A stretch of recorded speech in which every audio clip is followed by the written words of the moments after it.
This is Cairo, the biggest and busiest city in all of the Middle East.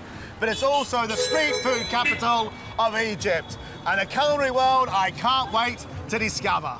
I love Middle Eastern food, but I do know I've still got a lot to learn. Wow, they are sweet, aren't they? So I'm on a journey through bustling cities and lush farmlands. And from glittering coastlines to harsh desert landscapes. If the scorpions or the snakes come, you can see they've been here already. To discover how so many communities have thrived here. 400 breads a day. Yes, you guys are busy. I'll be shown familiar favourites. It's never too late to learn how to make hummus. And sample new flavours. It's like the best kebab I've ever eaten in my life. And I'll be using that inspiration in dishes of my own. Well done, me. This time, my skills as a critic are tested to the limits. I'm not quite sure. I think I'll have to eat a little bit more. I sing for my supper. Oh, should we sing a song? No. No? And I make a meal that's perfect for sharing. It's when you ask your Auntie Joan around and you know that she's going to get parsley stuck in her teeth.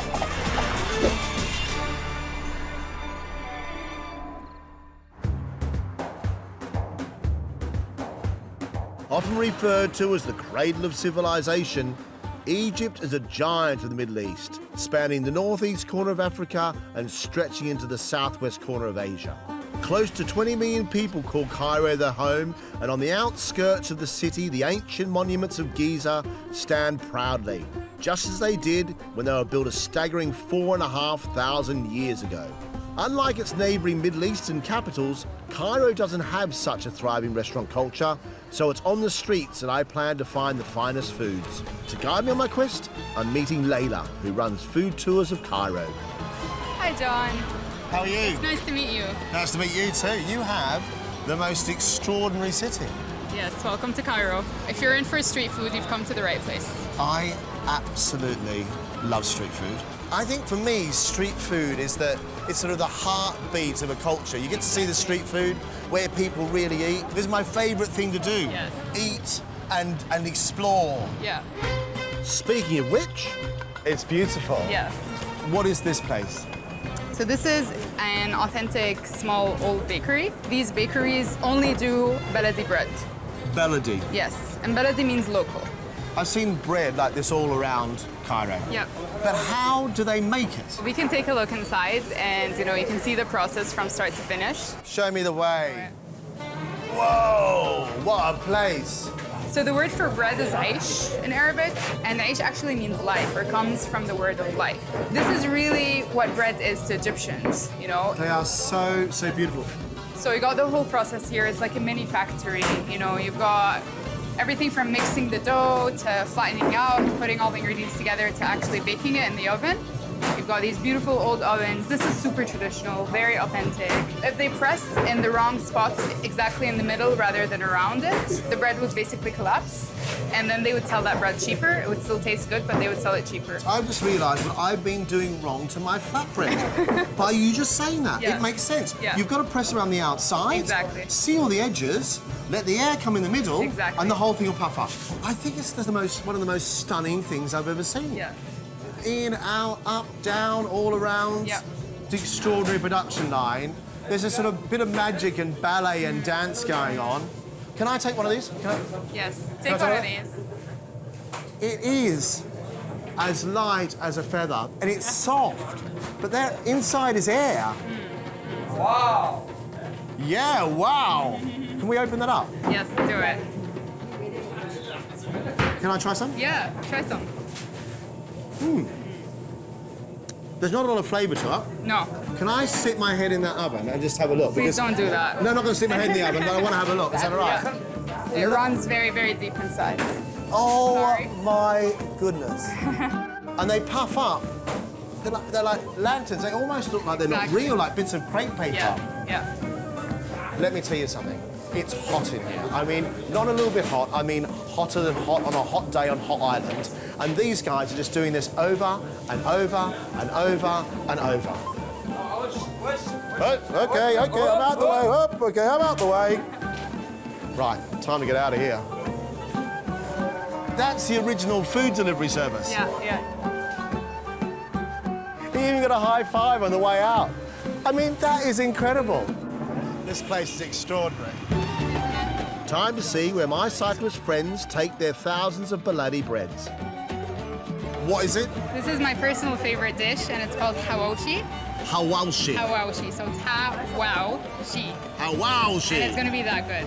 So tell me the process. How does this work? What goes on? So you take a piece of bread, a full one. You stuff it with minced beef that is actually raw. Right. You cook it a first time. That's what they're doing here. That's exactly what they're doing. Once this is done cooking, you take it out, you fill it up with cheese, veggies, anything you want basically, and then you put it back in to crisp up the bread and get, you put ghee all over it to get crispy. And then you've got this delicious, flavor bomb. Can we stop the temptation? Can we actually eat some? Yes. Shukran. It's very, very, very hot, so watch your fingers because you're probably going to burn them.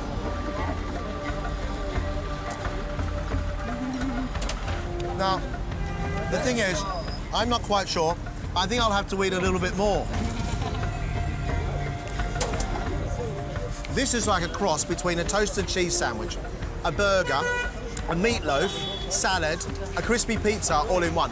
Imagine all the best things you've ever had as a takeaway and put into one sandwich. How do you top that as far as street food goes in Cairo? Honestly, I don't think you can ever top that. Is the best food in Cairo always on the streets? The best food is eaten on the street, but there are still some things you gotta try at home. Where do we go to now? Well, let's just keep it a surprise. A surprise? Yes, because I know you're gonna love it. I love a surprise. Surprise in Cairo.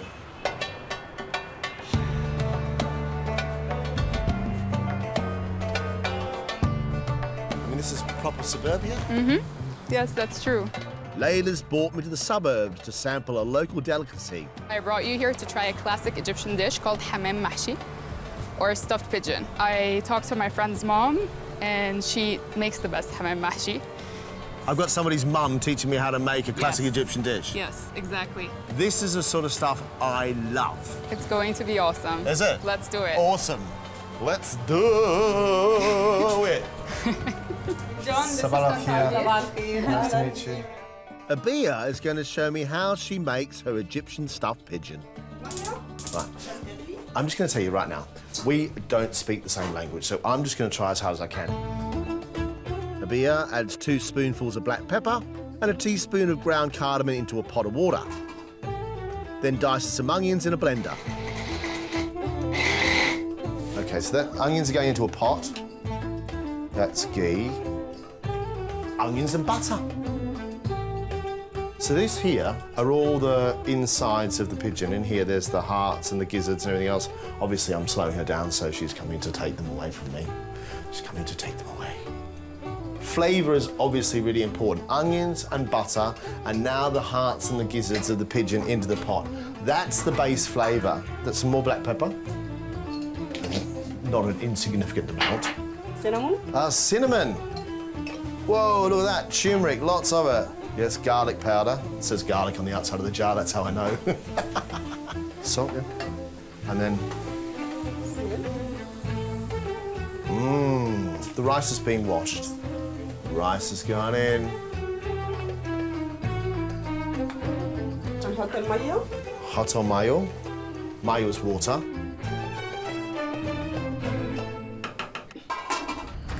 That will simmer on the hob while we get our hands dirty. Time to prepare the pigeon.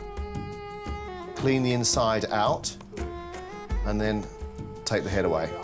Just think, these things this morning could have been flying around Trafalgar Square. These are the livers now. The livers are going in with the rice. Okay. It's all very, very clean, and look at the size of them. They're really lovely and small, and there is beautiful flesh here on the actual breast, and I'm fascinated by this stuffing. As a kid, my grandmother always stuffed a chicken. Roast chicken, lots and lots of stuffing, because chicken was for special occasions, and the stuffing meant they could feed the whole family. One chicken could feed 20 of us. For my cat. For your cats? Yeah. Oh, they get the best bits. But they have used everything. I mean, the thing is, everything's being used. The pigeon, the inside of the pigeon, the livers, the gizzards, the hearts, all in with the rice. And I suppose the feathers to make a pillow. Just joking. The rice is only half cooked. And the reason it needs to be half cooked is because it's going to become a stuffing. And the stuffing, when it's inside, the cavity needs to swell up and fill the whole bird and take on all the juices. Here in Egypt, pigeon is on the menus everywhere. It's a proper delicacy. Stick the legs through the back of it.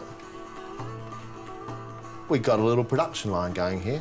I'm doing the big end, and Abir's doing the neck end.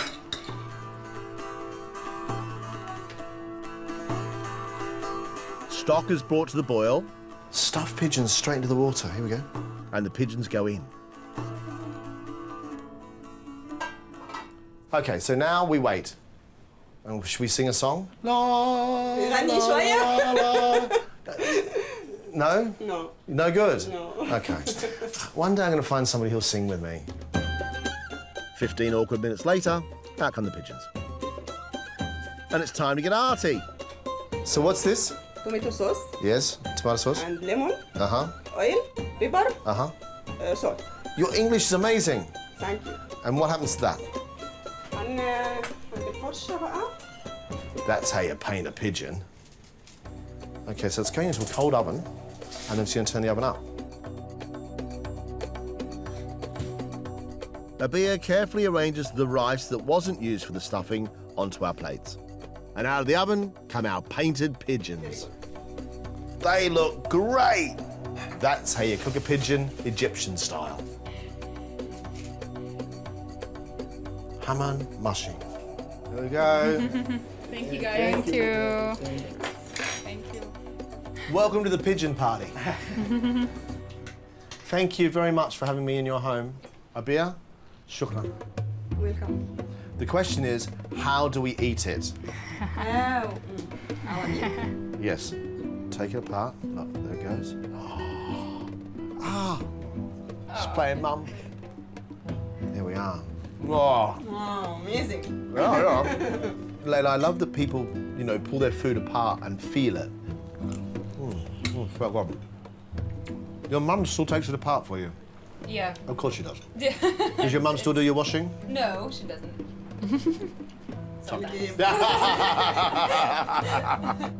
This family has been so generous. The food is delicious, but it's soft and subtle with spice. The rice is beautifully flavoured with a little bit of turmeric and some garlic, a little bit of cumin and coriander, and this tomato sweetness across the top of the pigeon skin brings it all alive. The pigeon's soft, the whole thing is wonderful. As they say in Egypt, al fahana.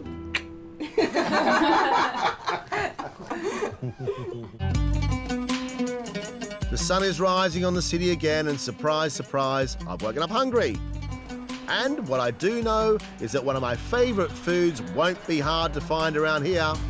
I'm here to find out about a food that I have loved since I was a kid. It's found in different versions all the way through the Middle East, and it's a must-have when you come to Egypt. It is falafel.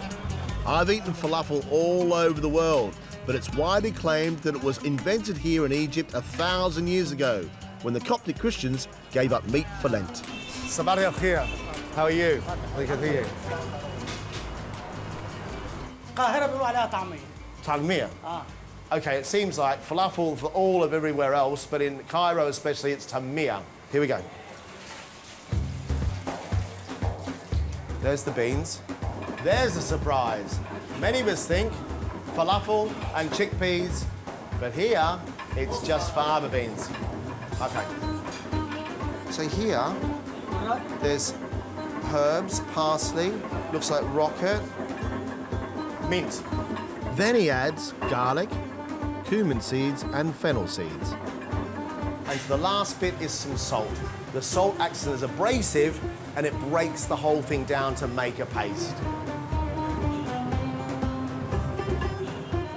5 minutes, 10 minutes? 5. 5 minutes. It's vibrant green, it smells quite incredible, and I am in my element.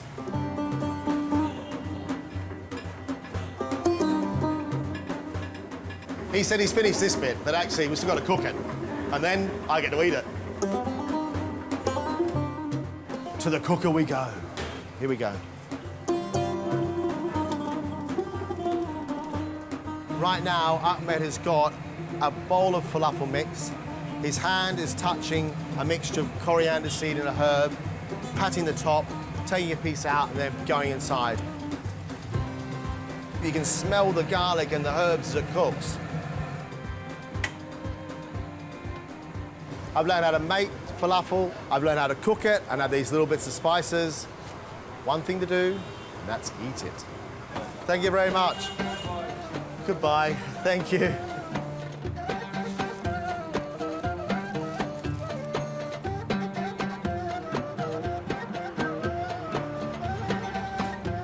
I took a massive greedy mouthful, and for good reason. The smell is intoxicating. It's moist, it's green, it tastes of herbs, it's sweet, it's savoury, it's got spice across the top of it. The bread is soft.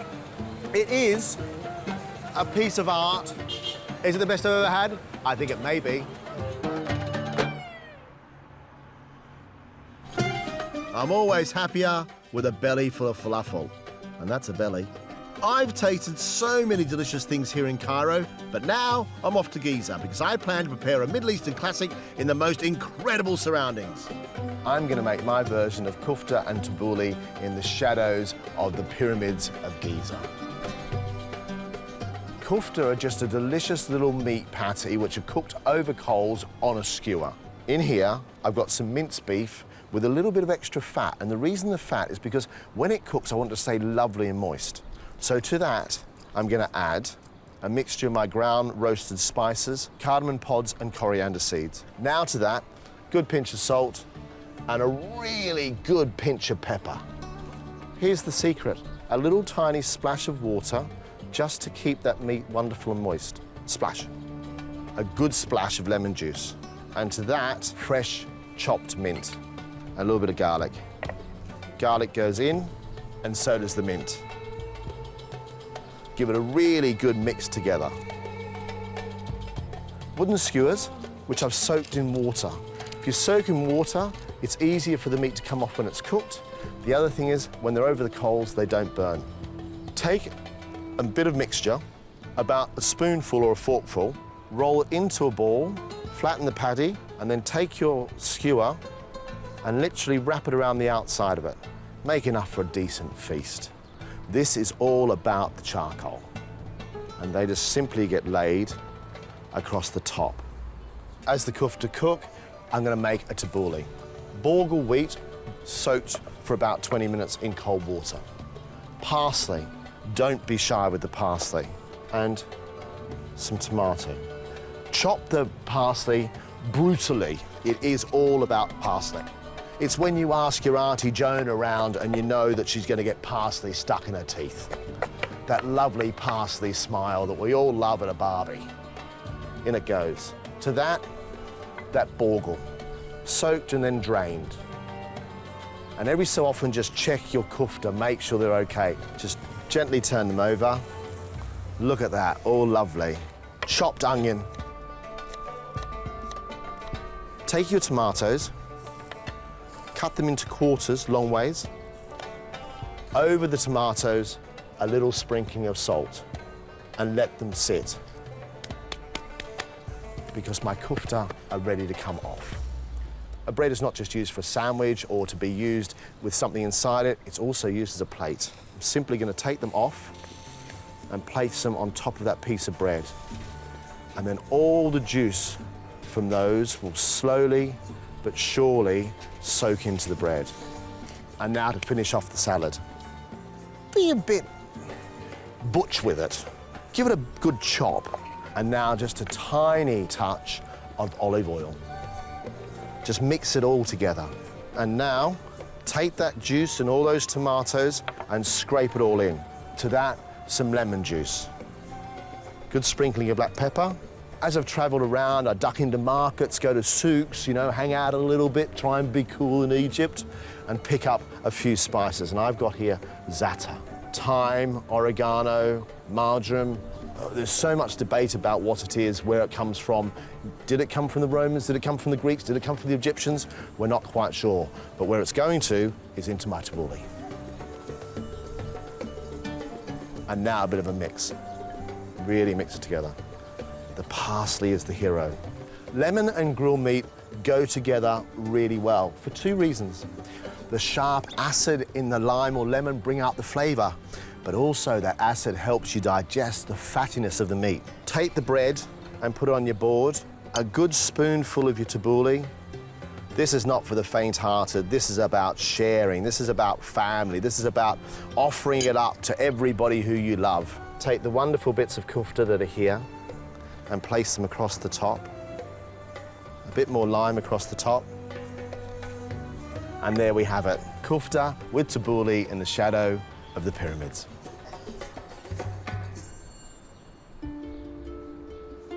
My time in Cairo has been one of life's truly extraordinary experiences. I've learned how to make falafel. I've been blown away by the bread. I've eaten stuffed pigeon in somebody's home, and I've toured the extraordinary streets of the city and eaten the food. And I've even cooked in front of the pyramids.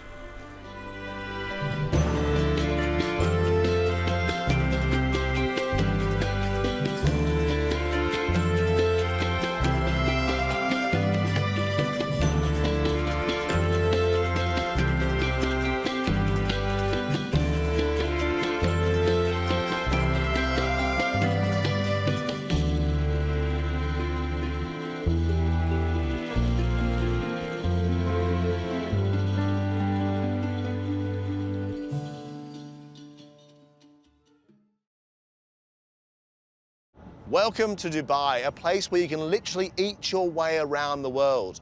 But I'm here because I want to discover the cuisine that evolved way before all these skyscrapers were even built. I love Middle Eastern food, but I do know I've still got a lot to learn.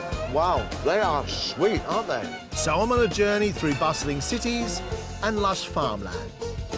And from glittering coastlines to harsh desert landscapes. If the scorpions or the snakes come, you can see they've been here already. To discover how so many communities have thrived here. 400 breads a day. Yes, you guys are busy. I'll be shown familiar favourites It's never too late to learn how to make hummus. and sample new flavours. It's like the best kebab I've ever eaten in my life. And I'll be using that inspiration in dishes of my own. Well done, me. This time I'll be tempted to do a runner. That is about 1,000 quid. I'll become part of an Emirati family, Okay, I'll be back the same time tomorrow. and I'll cook a brand new dish of my own. As happy as Larry, he is.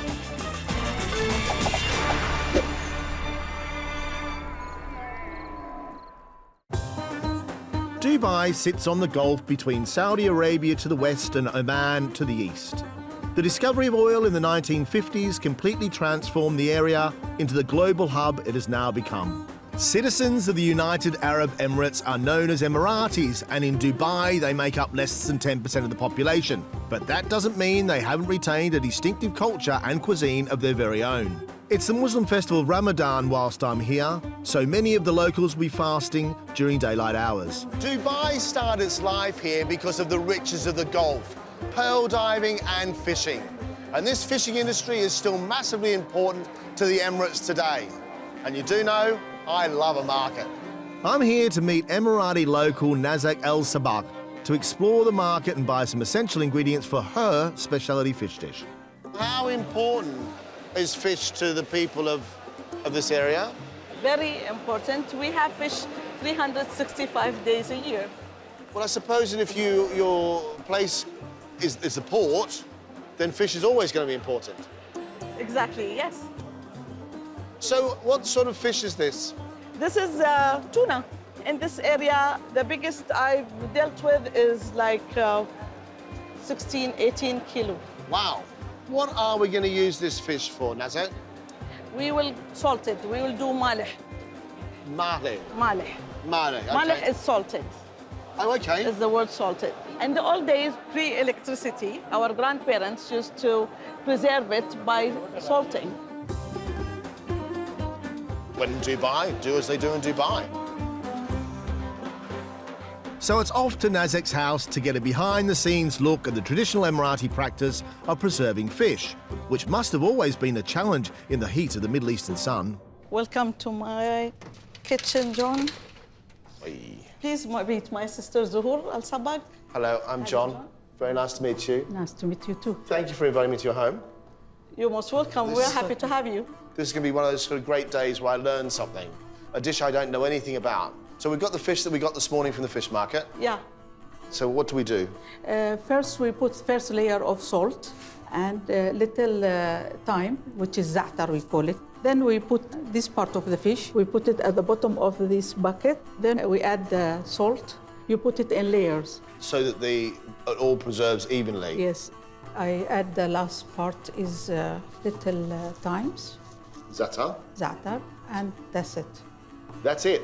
That's it. We seal it, and then we put it outside in the sun for 1 month. 1 month. 1 month? Yes.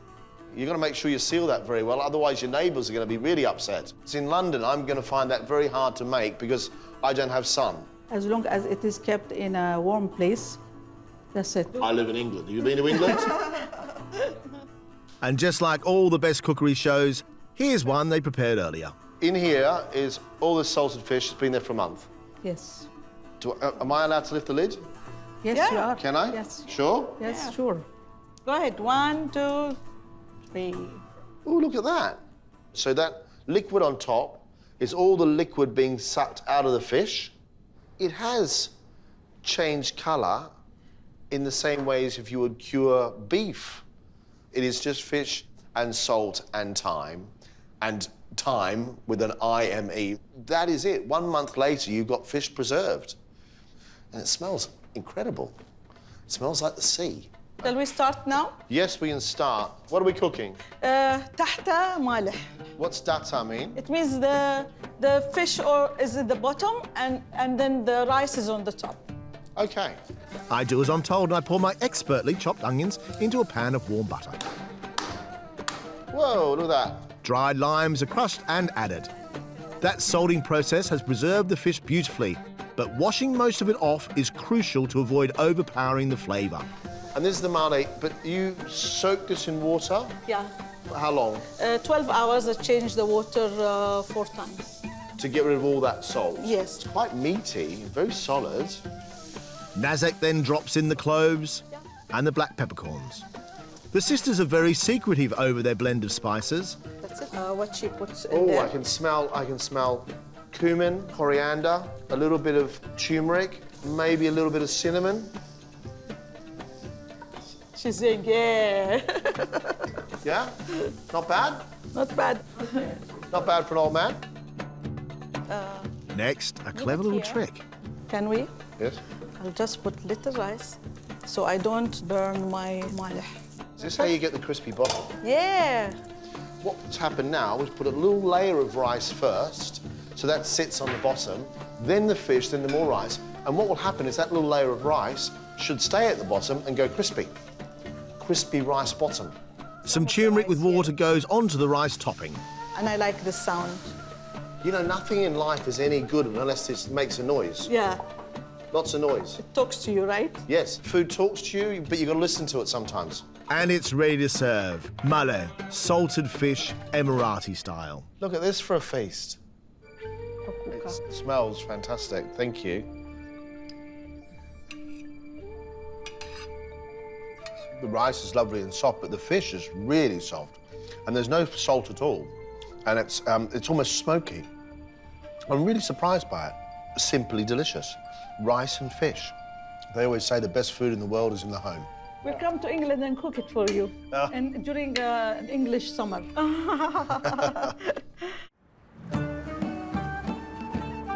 So you might know Dubai as tall buildings and fast cars, but actually this is where it all began. This is Dubai Creek.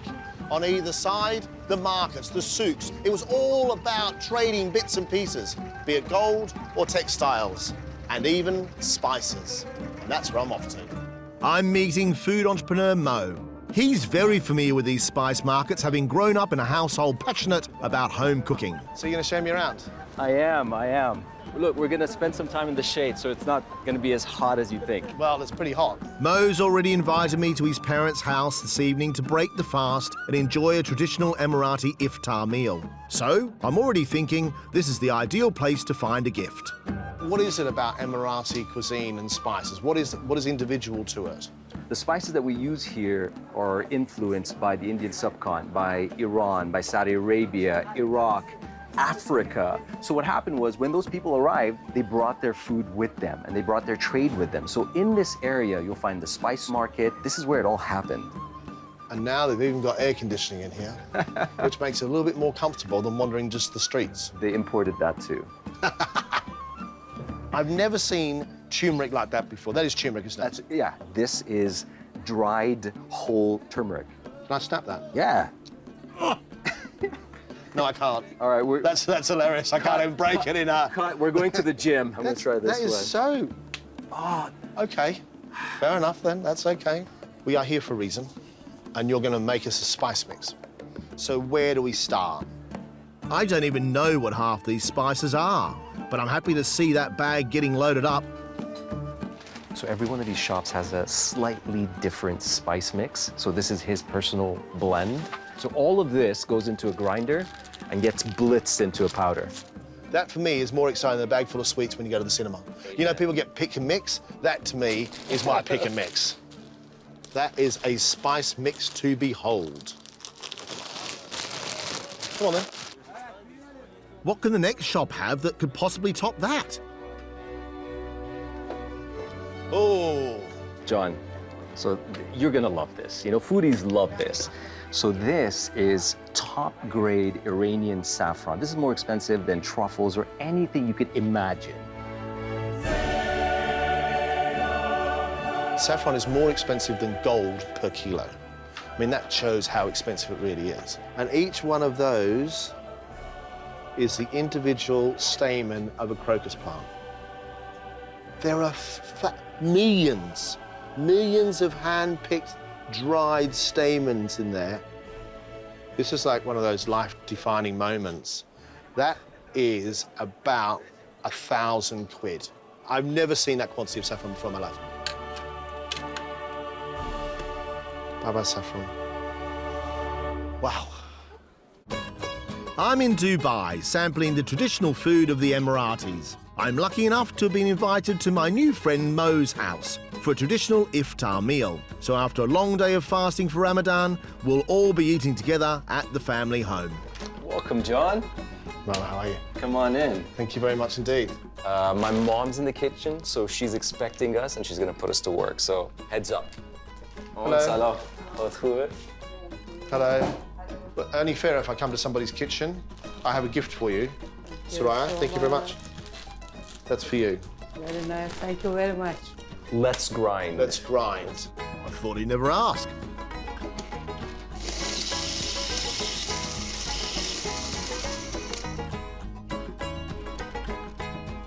Smell that. That's crazy, right? Yeah. The difference in that as a smell is quite incredible to what I'm used to. And it's slightly hot. Is it spicy? Yeah, it's spicy. Oh, that's hot. It's coriander and cumin. There's spice of chili. I'm never, ever going to buy spices in a jar ever again. I thought I brought plenty of spices with me, but look at the amount of food Mo's mum is preparing. There's chicken, there's meat, there's rice, there's stuff everywhere. How many different dishes will you cook tonight? Every day, 5 or 6 kind I will cook. 5 or 6. Spoiled children, that's what it is. So, it's a special occasion, so that means the spices have come out. This is my mom's recipe. So you trying to tell me that my spice mix isn't good enough? This is the problem, isn't it? It's not big enough, John. How long is that going to take for you to use that bucket of spice mix? 3 kilo of that. 1 year I use it. Wow, 3 kilos of spice a year. That's a lot of cooking.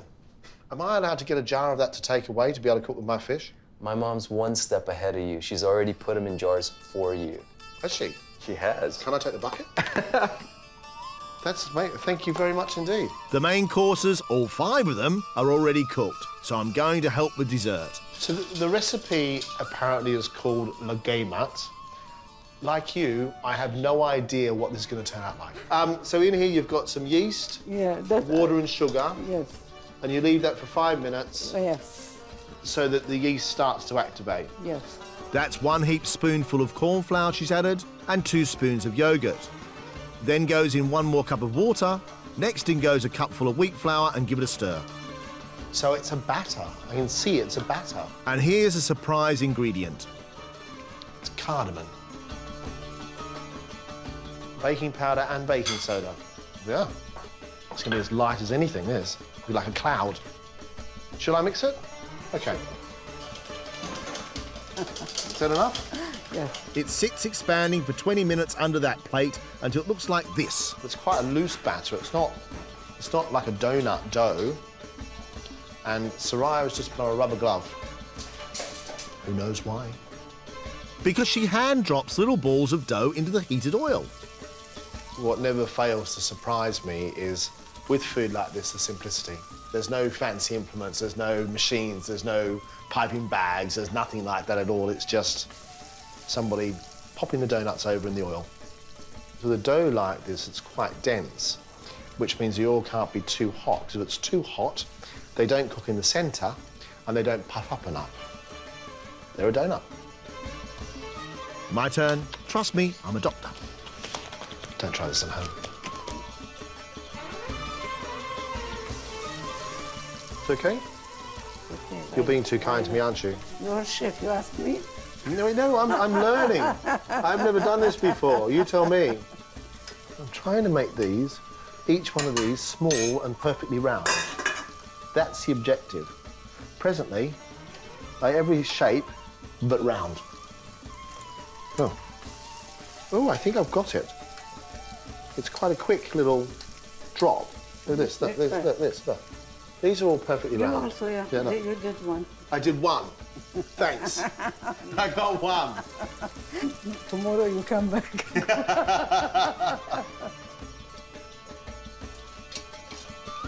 This is saffron water. That's been mixed with some sugar syrup, saffron donuts. What is that? Pistachio. Pistachio nuts. Pistachio powder. Lagay nuts with saffron syrup and pistachio nuts. That's dessert. Obviously, I'd like to eat those right away. But first, there's the matter of a massive iftar meal with Mo's family to break their day of fasting for Ramadan. John, you're sitting with me, Sitting with you. so I can take care of you. Thanks. Because if you sit next to my mom, she'll just fatten you up. I'm already there. Okay. So the way it works is you break your fast with the date. It's a nice sugar hit to have after a long day of fasting. So here's what's gonna happen, John. Everybody's just gonna give you so much food. It's gonna come from so many different directions. Okay. And you won't know what to do.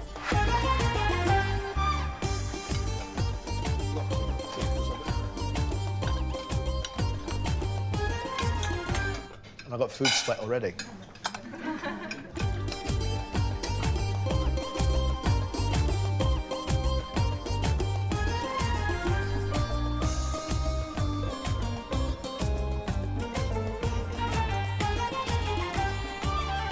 I've just about left room for a couple of Soraya's donuts. Where's the saffron lagema? There's only one. That's mine. I don't want that one. That's date syrup. This is my one. That's your problem. My favourite thing, saffron. Oh, look, there's one left. You should have taken before. Look, here is the lesson. I got to say, whilst you're here, you've got to eat really fast or you don't eat at all.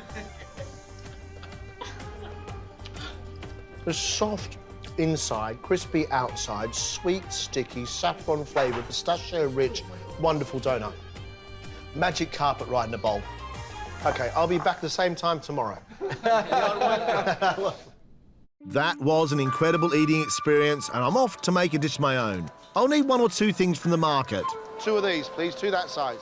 before I head to the Waldorf Astoria, who've loaned me a kitchen.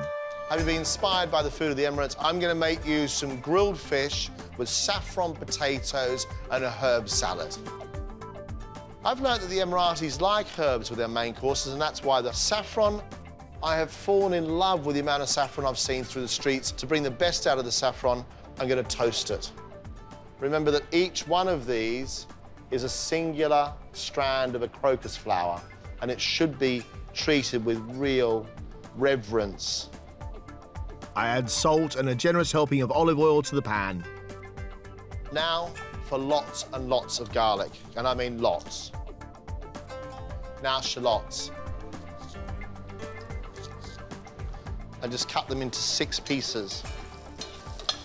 Let the onions just soften a little bit. And it's not about frying them, it's more like it's boiling them in oil, which might sound incredible, but they will go lovely and soft. They'll take on the flavour of the saffron and they'll take on the flavour of the garlic. Take some parboiled potatoes, small ones, cut them in half, and just drop in. Whilst that cooks away, some tomatoes, chopped. And believe it or not, some more oil. I add some coriander seeds, chilies, and pickled lemons. Spring onions follow. See the colour of the saffron now. The colours are amazing. As those potatoes and tomatoes and saffron cook together, the fish. Whole fish. This is a piece of bream I bought from the market. I've had it gutted, I've had it cleaned, I've had it ready to go. And it's now about making sure the fish is cooked evenly. And that means I've got to score it. Score it all the way through the flesh, to the bone, the backbone, but keep the actual belly whole, otherwise it will fall apart in the grill. And then a little bit of oil. Take the spice, sprinkle it across the top, and rub it in. Rub it into those slits. This is Soraya's spice mixed with fennel seeds in it to bring out the flavour of the fish. On the grill it goes. I'm going to ask everybody to cook fish for half as long as you think it needs to be cooked for. So a piece of fish like that, people might think 20 minutes. That's going to take 10 minutes at the most. 5 minutes each side. Listen to it, let it colour, let the flames dance around a little bit, and just look after it. I make a herb dressing for the fish using spring onions, dill, coriander, mint, parsley, and tarragon. Just give it a bit of a squeeze together and release all that flavour and all that aroma. To that, a little tiny bit of olive oil, a sprinkle of salt, and a squeeze of lemon juice. Now to put it together on a plate. Look at that. As happy as Larry, he is. And there you have it, spiced grilled fish, saffron potatoes, and a herb salad. For me, the true flavour of the Emirates. What I've discovered on this culinary journey of the Middle East is beyond the architecture and the luxury of Dubai sits a fascinating yet traditional Emirati cuisine. It's born out of the seafaring traders of spice and the richness of the Gulf, and all in a place where the desert meets the sea.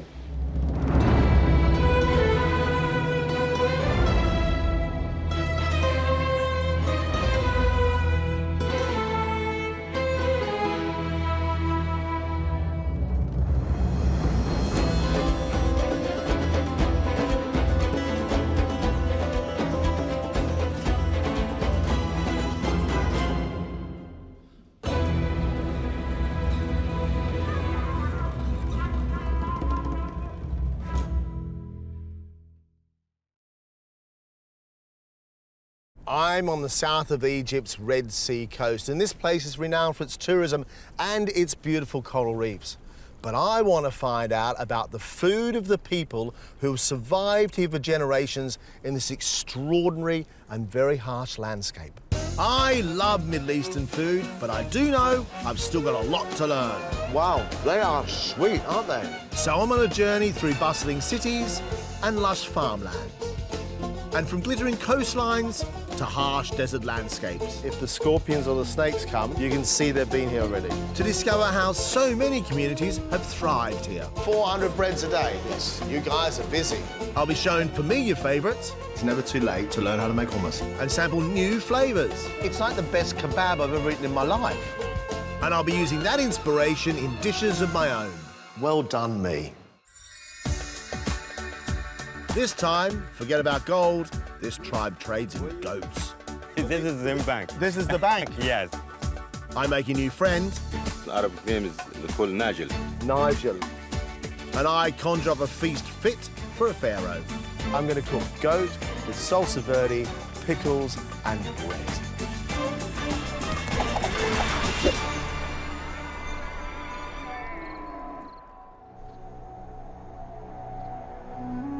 I'm in Wadi Al Gamal National Park, which covers an enormous 7,000 square kilometres. It stretches from the crystal clear expanse of the Red Sea and inland to the barren wastelands of the Sahara Desert. I'm up at daybreak to meet my guide, Mohammed. Mohammed? Hi. Good morning. Good morning, John. How are you? I'm hoping he'll give me some insight into the traditions of the Ababda people and how they survived in this vast and arid expanse. What is this area? Valley of Camel. The Valley of the Camels? Yes. This is an amazing area. Sustained by the traditions of fishing and herding goats and sheep that still lives on today, the Ababda people once forged a living in this hostile environment, guiding ancient caravan routes across the desert. We seem to be driving for hours, and I don't mind admitting I'm well out of my comfort zone. Hi. Assalamu alaikum. So what's this? This is Yeah. Aha, okay. Great for the So this is a traditional greeting. different greeting. Yes. طيب شعب كيف حالك شديد كويس عامل كيف صحتك تمام Okay, Yeah, I'm being have a told to seat. sit down. Yes, There's a have a fire going, Yeah. so I'm expecting something. I don't know what yet. Okay. What's this? This is traditional coffee. Jabana. Jabana. Jabana. So that's green coffee beans, and he's going to roast them. Yeah. It's grilled first. Right. And the grinding with the ginger. Ginger in your coffee. Yes. Sounds delicious. Yes. I can start to smell the beans roasting. I mean, you think of this place. Look at it. Yeah. The coffee ceremony is central to the idea of desert hospitality. Tribes greeting one another after what could have been potentially days without any human contact is crucial. What's that? Ginger. What I'm very quickly realising is you've got to slow down. The pace of the world that I know can't exist in a place like this because it is scorching hot. So sitting under the shade of a tree and waiting for coffee to be made is just a rest. Oh my goodness. That's just rich, aromatic, fresh ground, fresh roasted, gingered coffee. This may change the way I drink coffee forever.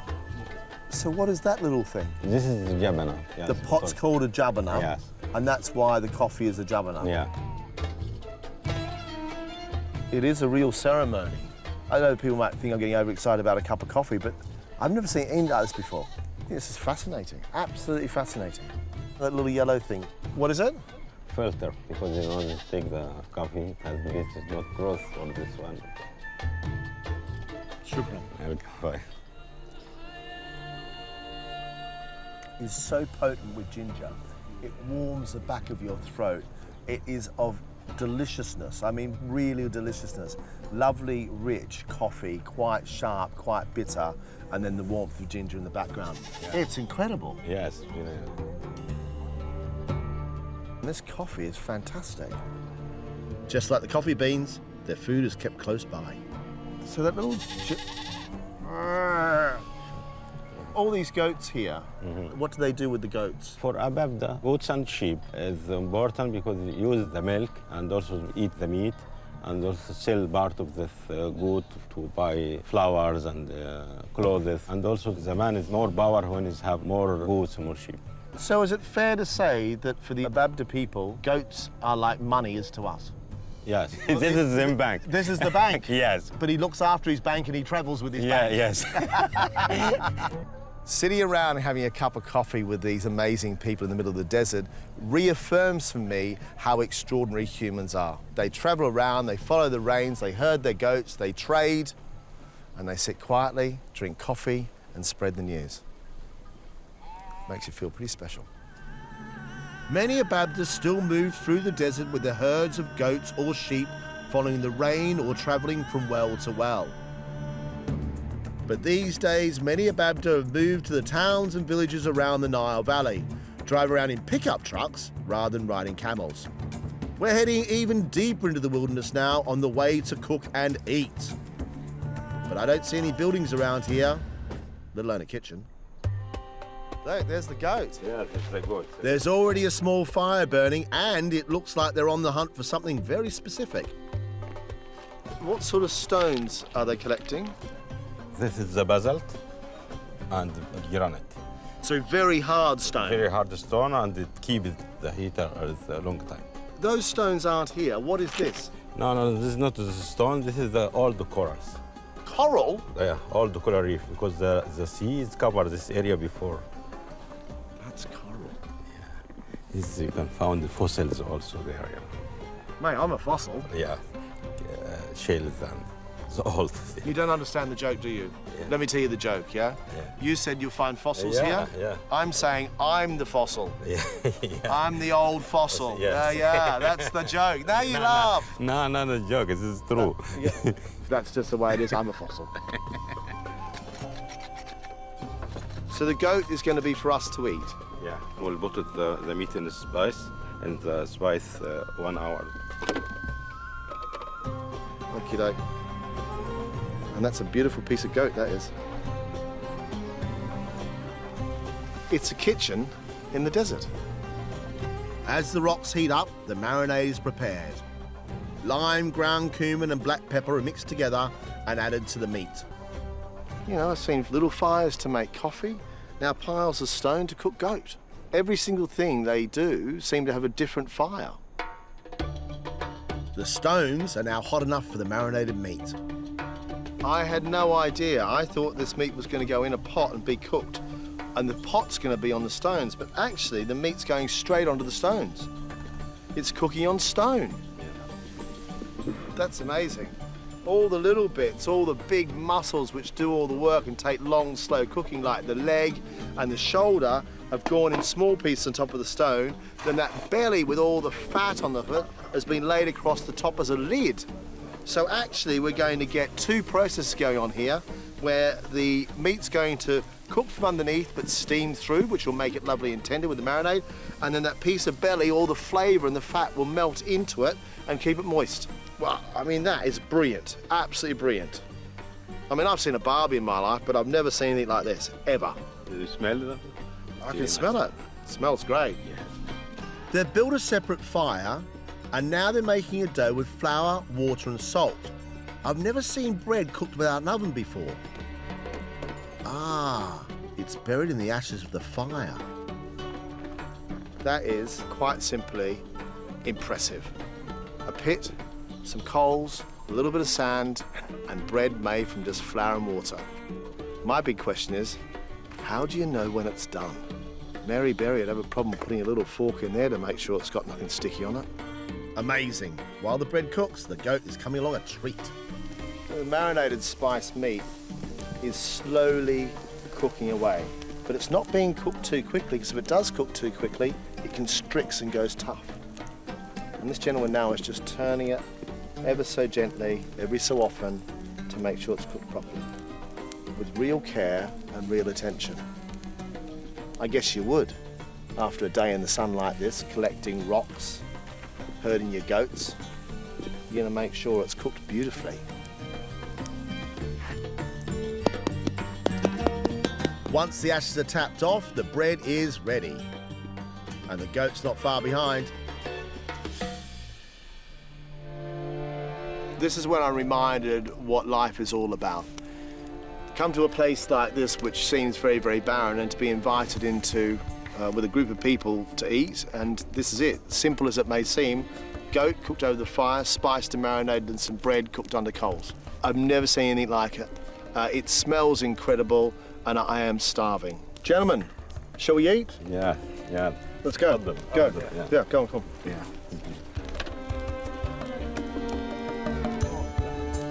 It's the best goat I've ever eaten in my life. Yeah. Yeah, it's the best goat ever. There's always humour. It's just something about people cooking and eating. Being outside like this, the sun's gone down in the middle of the desert. The food is absolutely delicious. The flavour prevailing is that of the lemon juice on the outside from the marinade. But also the stone has made it cook all the way through and be far more tender than I expected. With a little bit of crispy bread, it's the perfect sandwich. I will not forget this moment, I can tell you. Welcome.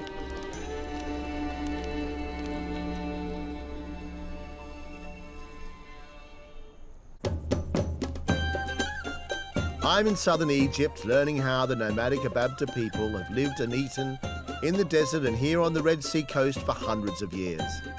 On dry land, goats, sheep, bread and milk are their chief ingredients as well as their trading goods. But here by the coast, the sea is rich with fish. So I'm keen to find out how they catch their food and how they prepare it. And for a gruff seasoned Aussie deep sea fishing bloke like me, this should be great fun. Rah! Are we going fishing in this boat? Nah, it's for other boat. This boat to take you and us to there. This boat's going to ferry us to that boat? Yeah. I quite like fishing, but that looks a bit small for me. Yes. This is going to be fun. Onwards and upwards. You okay? You good? That was graceful.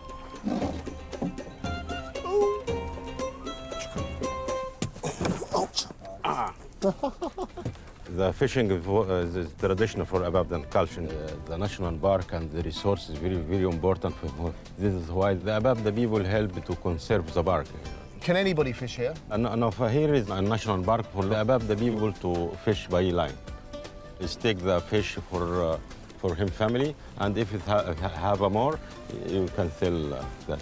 So it is their livelihood, it's their life? Yeah, it's life, yeah. But they can only fish with that small line by hand? Yeah. And not with anything else at all? No, nothing. So just a bit of fishing line, some tiny fish chunks for bait and a hook. This could take a while. Or maybe not. He's got something.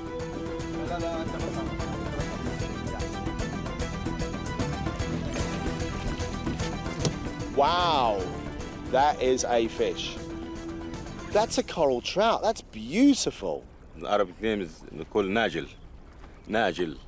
Not Nigel, Nigel. Nigel. What a beauty. Big? Yeah. Wow, I tell you what, if you stroke it, it won't get any bigger. That's fantastic. Yeah. But I mean, 20 minutes we're out here. Yeah. One line, Yeah. one hook, one bit of bait, and we've caught a fish. Yes. My day has been made. It wasn't long before Nigel the coral trout was joined by Graham the groper, Roger the red snapper, and the skinny one is Brian, the barracuda. Hello, how are you? Very nice to see you. Hello again, how are you doing? It seems like all the fishermen have gathered for lunch, and I can feel the heat from the fire, which can mean only one thing. We're going to cook. So the big fish we caught today goes to the families, and then around other fish, small one is. They've gone on scales on, guts in, and the scales been burnt off slowly by the ash. I've never had a fish that's not been gutted before, but hey, who knows? These fishermen still seem to be here, so it can't be that bad. This is the fish now is cooked after grill. We'll take the fish again to the sea. This is traditional. He just dunks them in the water and gives them a little wash. That's really clever, because it will stop it from cooking, and I mean the fish won't become overcooked. Yeah. Wow. Yeah. Never seen that happen before. Yeah. Amazing.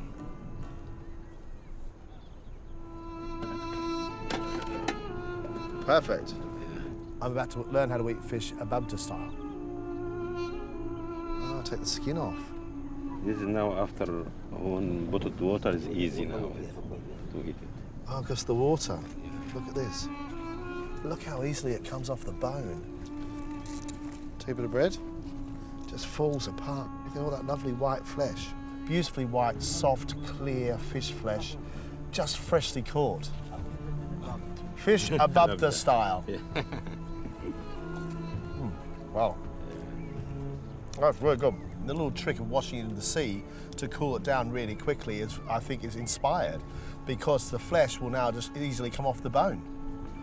A very, very clever trick I've just learned. Oh, yeah. Not quite. Yum. Yum. It doesn't get much simpler than that.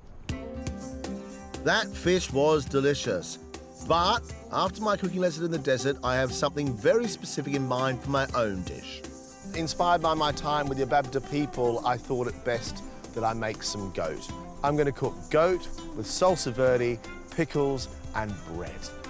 I'm fortunate enough to have this wonderful spot to cook at the Gorgonia Resort, and it is just a lovely sunrise. The day's about to start. It's going to get quite hot, so I think we might as well get on with it. What I've got here is a belly of goat. If you think about a rack of lamb or even a belly of pork, but this lovely piece has all the bones and the ribs in it, and it will eventually make goat spare ribs by the time I'm finished. So I take this wonderful piece of meat and place it into a pot, and then to flavour it as it cooks, lots and lots of coriander seeds, black peppercorns, and red onion. The Ababda people squeeze lots and lots of lemon juice over their goat to let it cure. I'm going to do something similar, but I'm going to use a little bit of vinegar, which should just help to break down the fat and the connective tissue, which means it'll become tender. And then cover the whole thing with water and a good pinch of salt.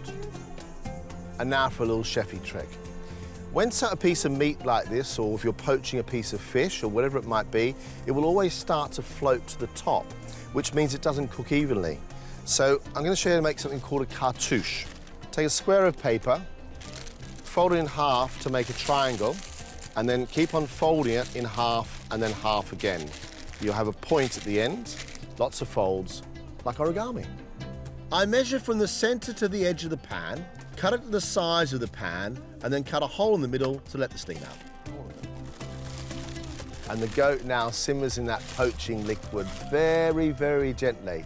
And that's the first cook, just to cook it and to make all the muscles lovely and tender before I fry it and make it crispy. After 20 minutes, the goat is ready to come out. So my goat has been poached, taken out of the poaching liquid and just left to cool for about half an hour or so. It is cooked, but food is about texture as well as flavour.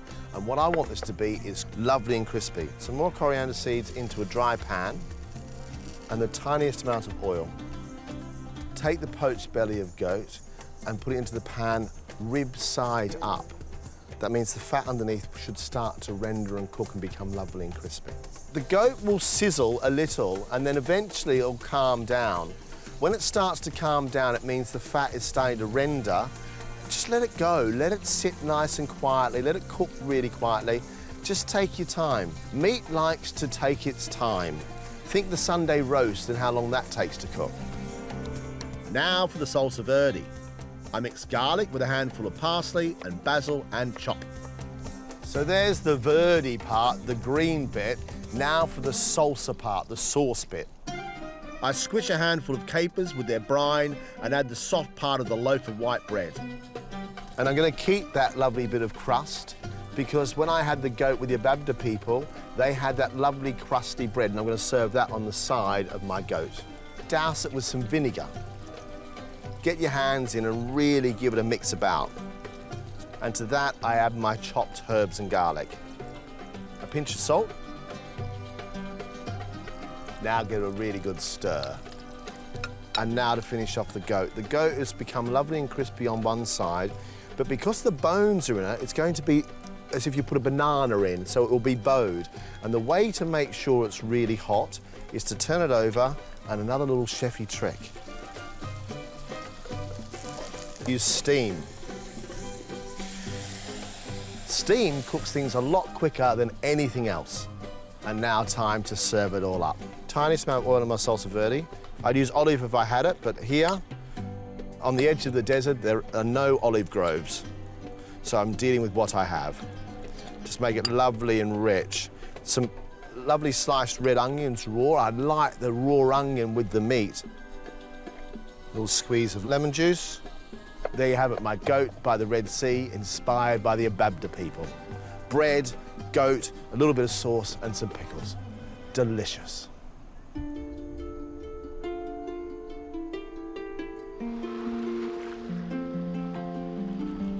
I have loved my time here on the Red Sea coast, but I've also been educated by the Ababda people on how they use different types of fire to cook different foods to feed themselves. And it's reminded me of human resilience and the way in which we adapt to our surroundings. What an extraordinary place, what an extraordinary way to live.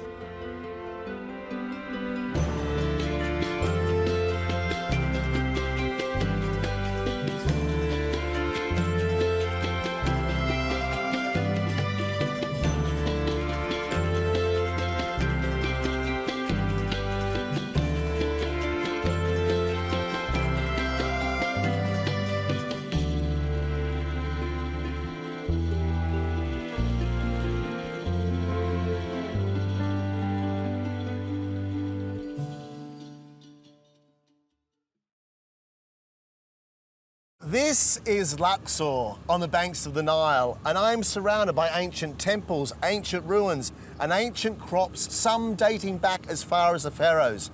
And I want to know how all that history influences the food of modern Egypt today. I love Middle Eastern food, but I do know I've still got a lot to learn. Wow, they are sweet, aren't they? So I'm on a journey through bustling cities and lush farmlands. And from glittering coastlines to harsh desert landscapes. If the scorpions or the snakes come, you can see they've been here already. To discover how so many communities have thrived here. 400 breads a day. Yes, you guys are busy. I'll be showing familiar favourites It's never too late to learn how to make hummus. and sample new flavours. It's like the best kebab I've ever eaten in my life.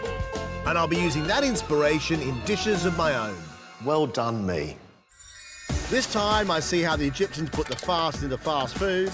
The speed is incredible. I meet a flame-throwing baker. Whoa! Well, from now on, I think I'm going to change the way I clean my barbecue. And I make my most appetising dish yet. They look a bit shriveled and as if they're no good to anybody.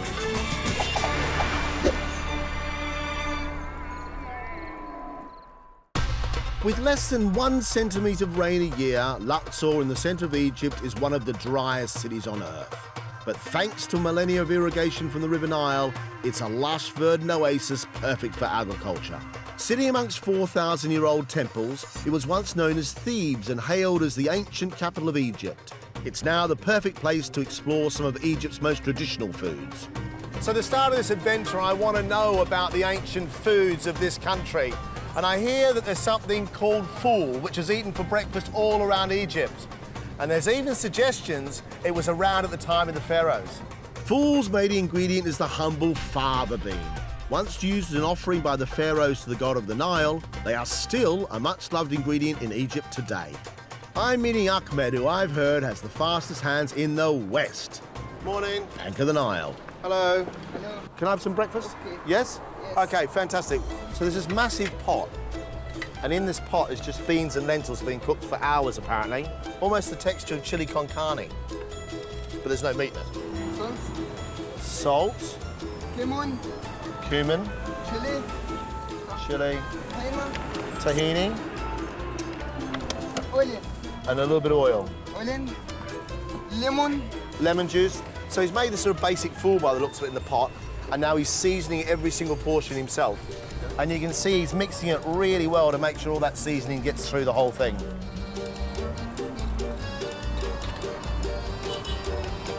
More tahini, Olive, a bit more oil, chili, cumin.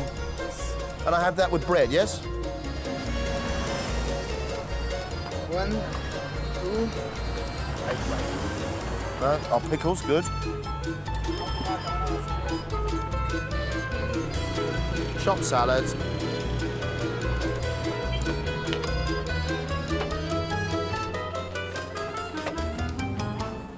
There's breakfast. Look at that. Breakfast of champions. Or maybe it's the breakfast of kings. beautiful, beans beautiful. It's beautiful. That's really cool. On top of this fool, this very, very simple bean puree, there's lemon, there's tahini, there's cumin, there's salt. It's fantastic. Well, properly, fantastic. 10 and 5, 15. Yep. Thank you. Thank you. 15, about 70p. Thank you very much indeed. Thank you. Thank you. See you later. Bye-bye. Thank you. Today, Egypt is one of the world's biggest producers and consumers of bread, a love affair that dates back thousands of years. It turns out the ancient Egyptians were also master bakers. I have been fortunate enough to be invited into somebody's home to learn about leavened bread. It's said that it was first ever made here in Egypt, and the tradition lives on. It looks like it might be the right place. Hello? Hello? John. Look, the thing is, we have a language barrier, but we're just I'm gonna follow. We're gonna see what happens. Hello. Hello. Wow. You're tiny.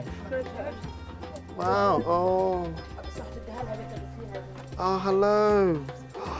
Hello, how are you? I didn't really expect to be handed a baby. We're going to learn about bread today, aren't we? We're all going to learn about bread. Yeah. Oh, another one! It seems to be... I feel like the Prime Minister. The human side of John Torode. I've got 4 little ones already, so I say let's make some bread. What's the name of the bread?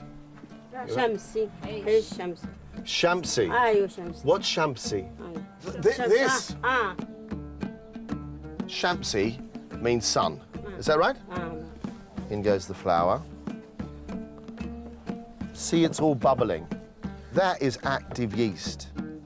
This is what we would call a starter. It contains flour, water, and most importantly, yeast, which makes the bread rise or become leavened. You see the bread's being folded over, then picked up and slapped. This is proper hard work. This is a special moment for me. As a cook and a lover of food, I am watching bread as it was made here in Egypt centuries ago, the birthplace of leavened bread. And I'm watching it here amongst this. The blue skies, the open, and this amazing home with a family. How lucky am I? That's it? خلصت. Yeah? Tired now? Okay. The dough is shaped into balls and scooped onto round boards. This is a production line. Let's go and see where this goes to. Come on. This way. Come on. Oh, look at this. Look. This is quite an incredible thing because there are sheep grazing, there's farmers working, there's farmland. This is as green as green as green. And this is Egypt. So this bit that's left over here in the bowl is for the next time bread's being made. So by keeping it like this, the yeast stay active, and once the liquid's added to it, up it goes like a huge balloon. The loaves are left out in the sunshine to rise for about an hour, which explains their name, Shamsi, after the sun. In the meantime, the ladies build a fire under the bread oven to get it smoking hot. The dough, you remember, is really wet. Because it's been in the sun, it now has a crust on it. And with a stick, they're going around the outside to release the crust on the outside of the bread, so when it goes in the oven, the whole thing opens up. I've never seen anybody do this before. Right, oh, they're going to clean the oven, but looks of it. I'm not quite sure what's happening here, but there's flour going into the base of the oven.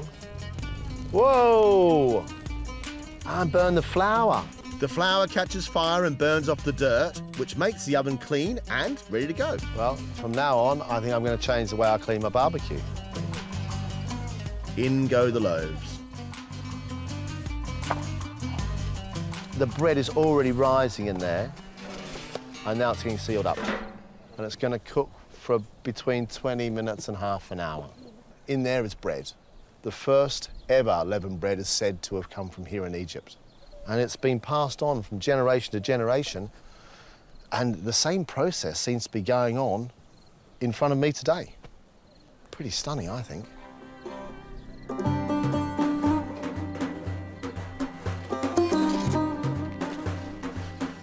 Done. Here we go. When you tap bread, you can tell whether it's done or not by the noise it makes. It's like a hollow drum. You're joking. That's boiling hot. Look, just picks it up with her hands.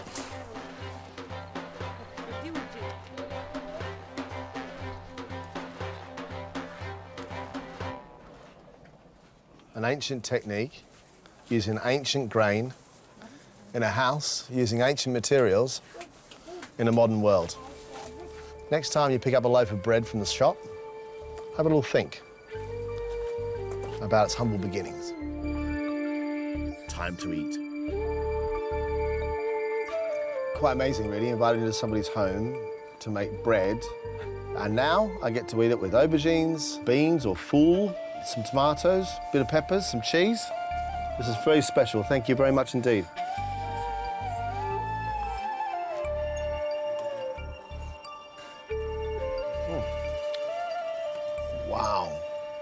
The bread is really soft, spongy, almost the texture of a crumpet inside.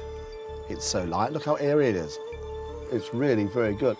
This part of my journey has been a real revelation to Shumpsi. I'm in Luxor unlocking the secrets of the food of the pharaohs. And here at the market, I should find some clues.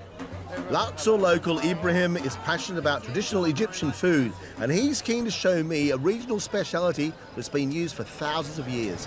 This is molokhia. Grows in Nile, West Bank and East Bank in Luxor. Everyone eat molokhia in the season. Everybody in Egypt eats this. Exactly. Is this a traditional vegetable? This is tradition for the pharaohs for this Egypt here. The pharaohs? Yeah, exactly, pharaohs. So that's been eaten in Egypt for thousands of years, and I've never heard of it. Most people will feel this, put in the hot water, boil it all together with onion, and a few minutes, I think, it's cooked. Sounds a bit like spinach soup. Can I eat some raw? Yes, all this. I'll give it a go. Oh, no. Not okay. No, it's not okay. Yes. Now I understand why they cook it, because that is not very pleasant in your mouth. It dries your mouth up completely. It doesn't taste like mint or coriander or even spinach. It's not even metallic in flavour. It's actually quite bland. Well, there you go. Yeah. That is something that grows abundant, apparently, on the banks of the Nile. It grows during the hot season, and it cooks really quickly. Ibrahim is taking me to Sofra, the restaurant he works in. Having tasted the malakhia in the market, I'm hoping it's going to be transformed into something a little more tasty. Chef Mohammed is the man who's going to show me how it's done. Hiya. Hello. How you doing? So what are we going to make? Molokhia. It was fried rabbit. Really? Yeah. Sounds delicious. Yes, okay. Very good. Okay. First, the rabbit is added to a pot of hot water with onions. Ground coriander and cumin is added. After half an hour, then it's finished. So whilst that's cooking, we start preparing the malakhia. The leaves are picked, washed, and chopped. Okay. It's that chopping parsley, and it's gone quite mulch-like. Next, chopped garlic is fried in some oil. First coriander with garlic. Okay. Okay. Coriander and garlic. And a little bit cumin. Okay. Now, stock from the rabbit pot is added to the fried garlic. It's now finished number one, like this here. Okay. There seems to be two processes going here. The first one is the base, garlic, softened, cumin and coriander seeds, a little bit of stock from that rabbit. Now we've got more of the rabbit stock in a separate pan, and that separate pan, by the looks of it, will be used to cook that green vegetable, that malakhia. In goes the malakhia. The reason the rabbit is being cooked and being cooked like that before it's being fried is not for the rabbit, it's for the stock. It's for the stock to cook the vegetable in to give it the flavour. Very clever. The cooked garlic and spices are then added to the malakhia. My house, I eat molokhia. Maybe every day. Do you? Yeah. Very nice here. Like this. I'll make you strong. Yeah, very strong. Yeah, that's good. The rabbit is pan-fried. Salt and pepper is added along with more ground coriander and ground cumin. In goes fresh garlic. And finally, chopped tomatoes and even more ground coriander to finish off. What's really struck me whilst I've been here in Luxor is how important bread truly is. This bread, Shumpsi, which means the sun, and of course sun giving life, and of course the green of the verdant banks of the Nile. You know, it's a lot richer, a lot greener, a lot more opulent than I expected to be.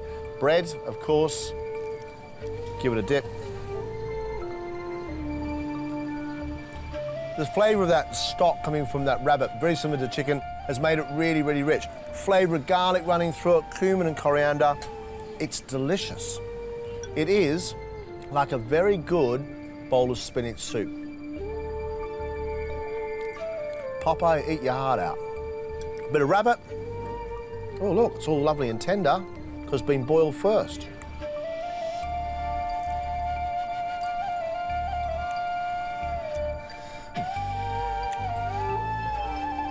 The rabbit's okay. The malahia is definitely the star. Cheers. I'm picking up some ingredients for a dish of my very own, inspired by the riches of this ancient city. Luxor has been a true inspiration to me, and I'm going to use lots of things that I've seen along the way. I'm going to make chicken, spiced aubergine, and my Egyptian toasted cheese sandwich. So I've got some chickens here which have been boned and flattened, but the skin is still on. So to flavour it, a little bit of oil, lots of za'atar.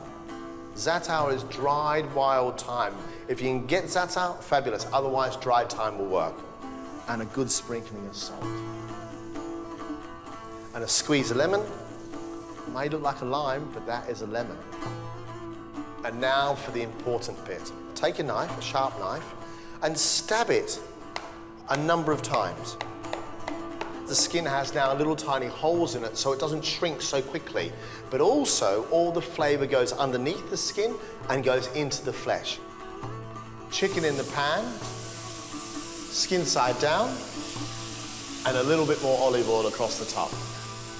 After a bit of raw chicken, wash your hands before you get on with the next bit. So whilst the chicken cooks, I'm going to make spiced aubergine. Into the bowl goes tahini and lemon juice. Give it a stir. It'll go firm like concrete.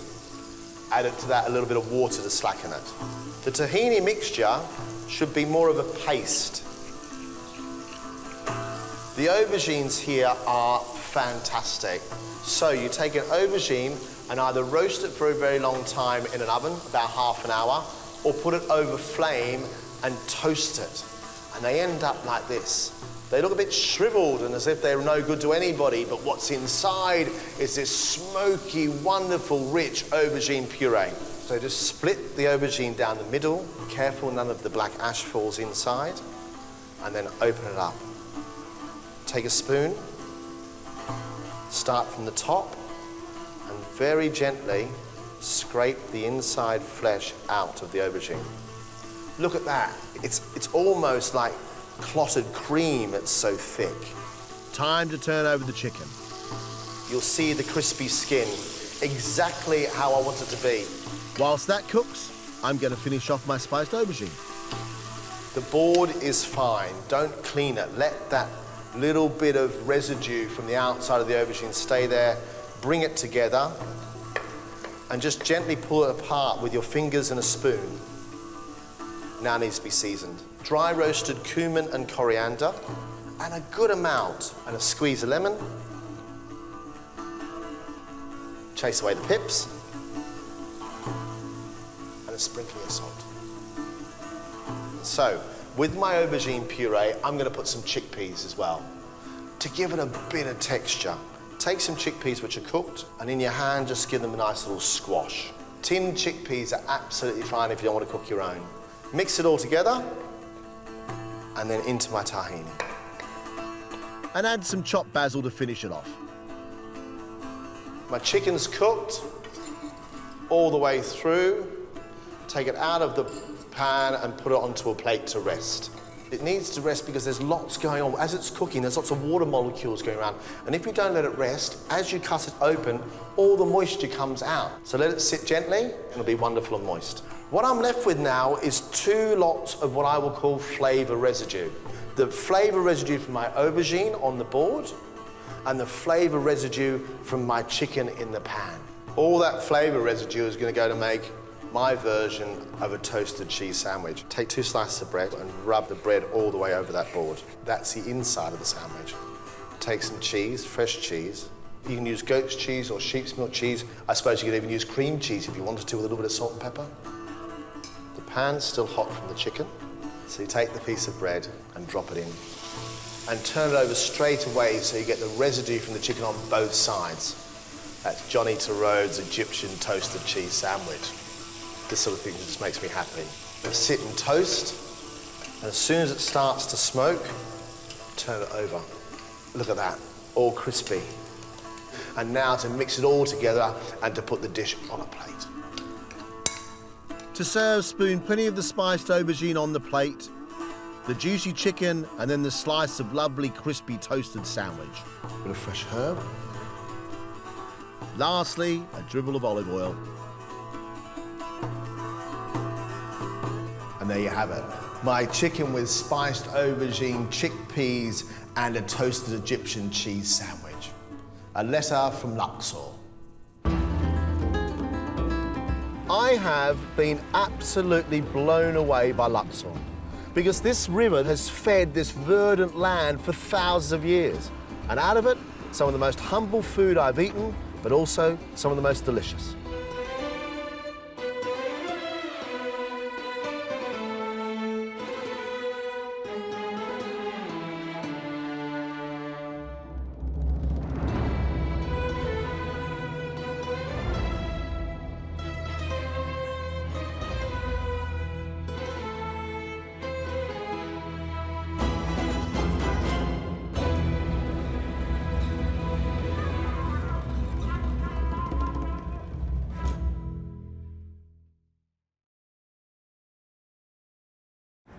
This is Dubai, a place full of unexplored culinary delights. And I'm here to find out as much as I possibly can about it. I love Middle Eastern food, but I do know I've still got a lot to learn. Wow, they are sweet, aren't they? So I'm on a journey through bustling cities and lush farmlands. And from glittering coastlines to harsh desert landscapes. If the scorpions or the snakes come, you can see they've been here already. To discover how so many communities have thrived here. 400 breads a day. Yes, you guys are busy. I'll be shown familiar favourites. It's never too late to learn how to make hummus. And sample new flavours. It's like the best kebab I've ever eaten in my life. And I'll be using that inspiration in dishes of my own. Well done, me. This time I'm in Dubai, where my culinary skills are pushed to the limits. Cool, look at that. It is like a sandcastle. And I get a taste of Middle Eastern portion size. The whole fish? I thought we were going to have a piece of the fish. And I'll be getting my hands dirty with my very own Dubai-inspired dish. Get your hand in there and give it a really good squeeze.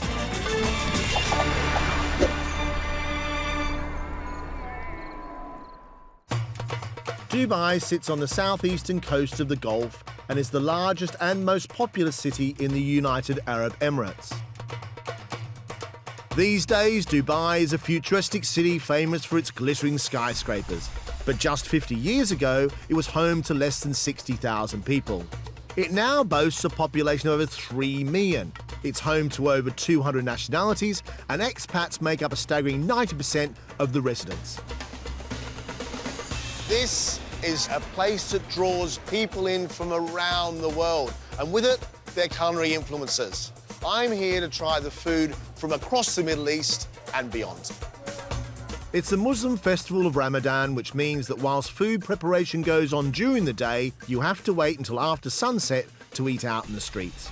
I'm always keen to seek out the less well-known flavours in a new city, so I've been joined by Ava, who runs Frying Pan Adventures, for a sunset tour of Dubai's most authentic Middle Eastern eateries. What is this street? What is so special about this street? So we're on Rigga Road. This was one of the first areas to be urbanized. It's actually one of the places with the richest amount of Middle Eastern food specifically, because growing up here, we had a lot of different people who had come in from different Arab countries and made it their home. And over the years, I've seen more and more specialty cuisines come up. So there's plenty of food then? There's lots of food. Okay, right, let's go. Come on. First up on our Middle Eastern food tour of Dubai is an Egyptian speciality that I won't be attempting at home. Right, where are we now? We are at my favorite Egyptian restaurant. So they do Egyptian street-style food, and one of our favorites is the Egyptian version of pizza that we call fatir. He's good with that thing, isn't he? So we're gonna get ours with 2 kinds of cheese, a mild mozzarella, but then the very tart, sour Rumi cheese, which is the aged Egyptian hard cheese. Okay. And basturma is a cured beef. It's like pastrami. And then I like some tomatoes, some peppers, olives for the brininess, and that's all. Sounds like a pizza. Exactly. Wow. بس واحدة, بس واحد. Shukran. How do I eat it? With the hands. You just pick it up and you go for it, just like pizza.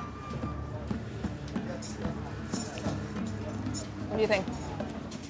It's a cross between a pizza and a phyllo pastry parcel. When you sit here like this, I don't feel like I'm in Dubai. There's not a big glitzy skyscraper building anywhere. There are so many different pockets of Dubai, and every pocket gives you a different flavor. You can bring out all of these stories of how communities live. You can bring it all out through the food. There's always a story in every single plate of food. Totally agree. Wow, I didn't expect to have an Egyptian pizza.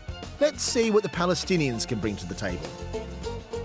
This is one of the most incredible Palestinian Jordanian places in the city. So what are we going to eat?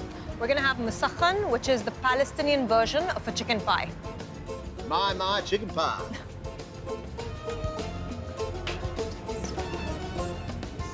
It's a chicken pizza.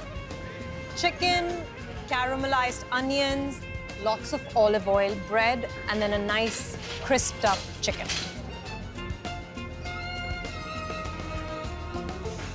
Who in the world doesn't like roast chicken? That's really good. So we call this dish musakhan because it's from the word sakhan, which means to heat. And traditionally, this would be made in the homes by the families in Palestine to be able to test what is the quality of the olive oil. So this whole dish Yes, is an excuse to test olive oil. exactly. Well, it's a great excuse.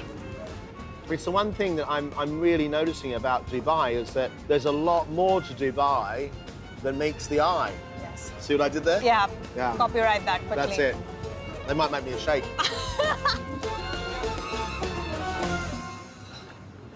Only meters down the road, and I'm apparently about to try the national dish of Iraq. Wow. The last time I saw anything cooked around a fire like this was in Argentina, where they cook whole bits of meat on a cross. They call it cruz. I've never seen fish cooked like this, ever.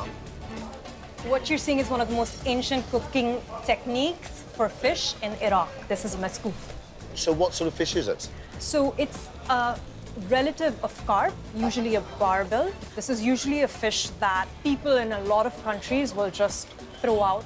Yeah, you're right. I mean, it's not a carp, it's not a fish that you see regularly on menus, because it's a very strong fish. Exactly. And that's why you cook it for 45 minutes, because that smoke will then help to flavor the fish. Each of these is about 4 kilos. Right, and we're going to eat one of those each? Some of those fish may be bigger than you.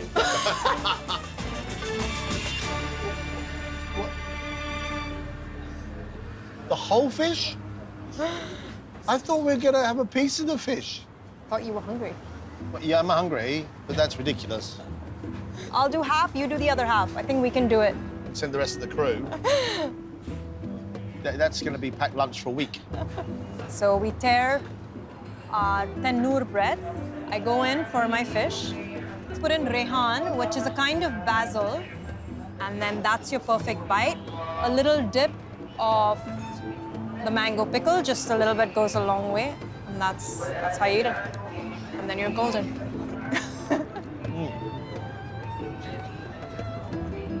Wow. Wowee. The first thing I get is that basil. Yes. Really tinny, almost aniseed basil. Then sweet turmeric, almost a piccalilli type flavour. The flavour of the fish, because the fish I expect to be very strong, it's not strong. Softer bread, little bits of onion seeds. It's like the best kebab I've ever eaten in my life. I've been here before and eaten in hotel dining rooms and glitzy restaurants. And I have to tell you, that's the best meal I've eaten in Dubai ever. That is really, really good. If you don't believe me, honestly, this is one of the most sensational, excuse me, my mouth's full, sensational pieces of fish I've ever eaten. You've got no chance, mate.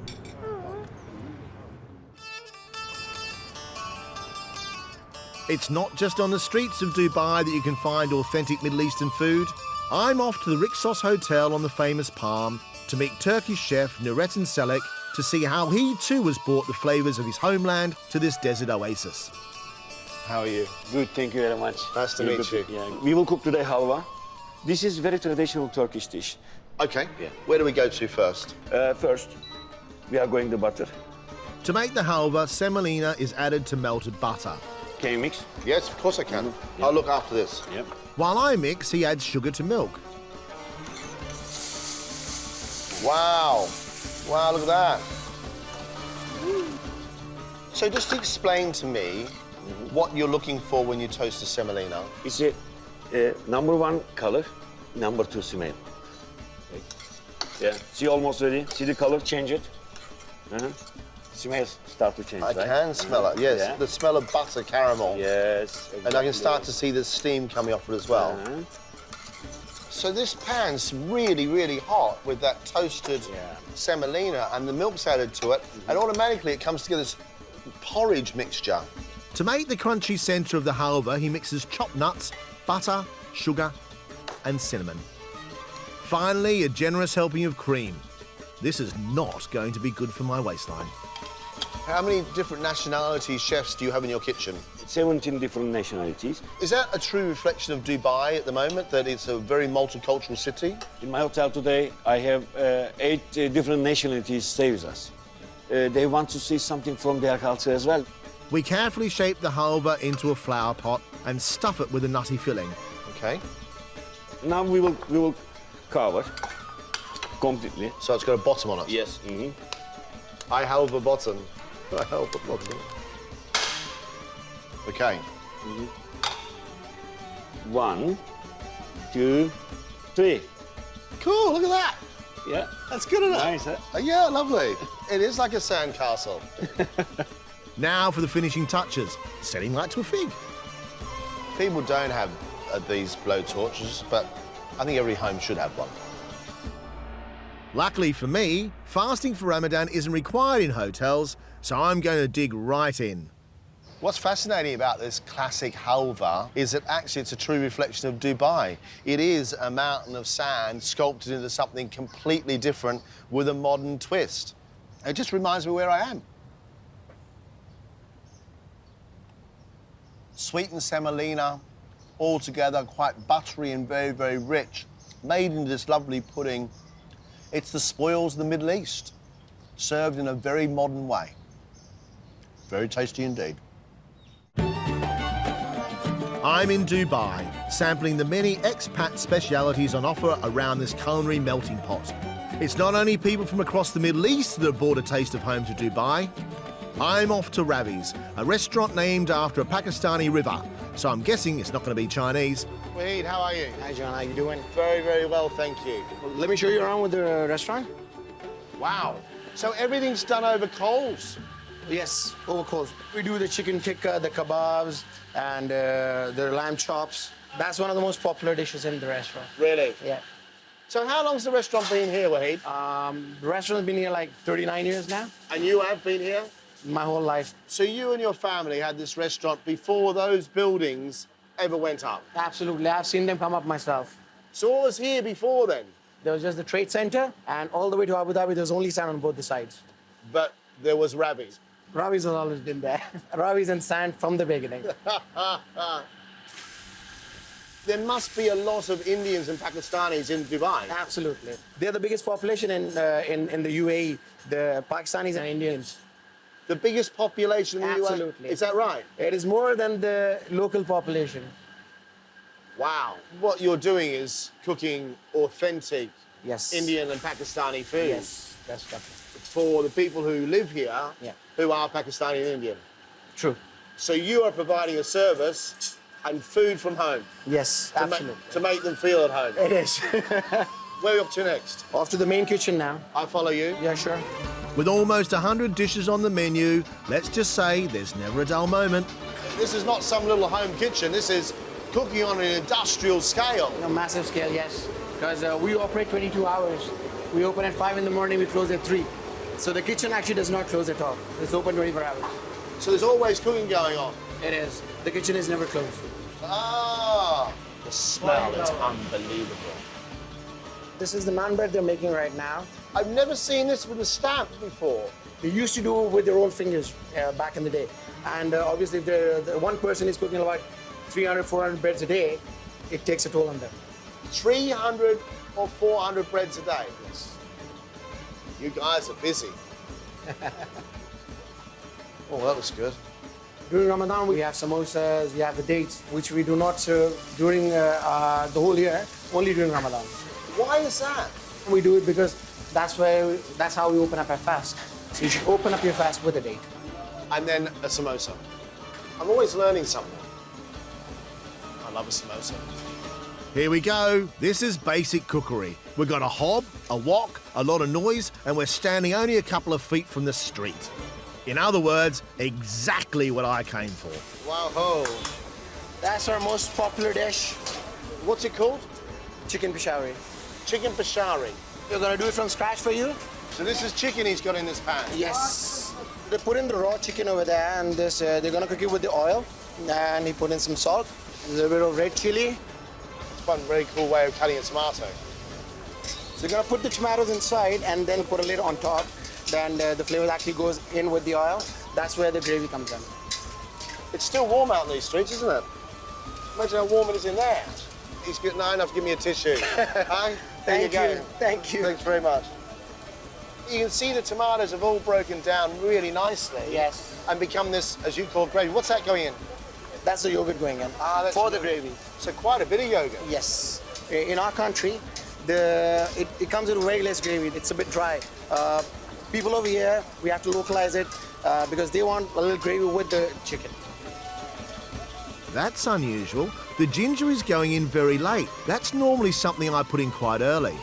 It's going to the wok with the green chilies and the chopped coriander. Chicken peshawari. That's not bad, is it? Thank you.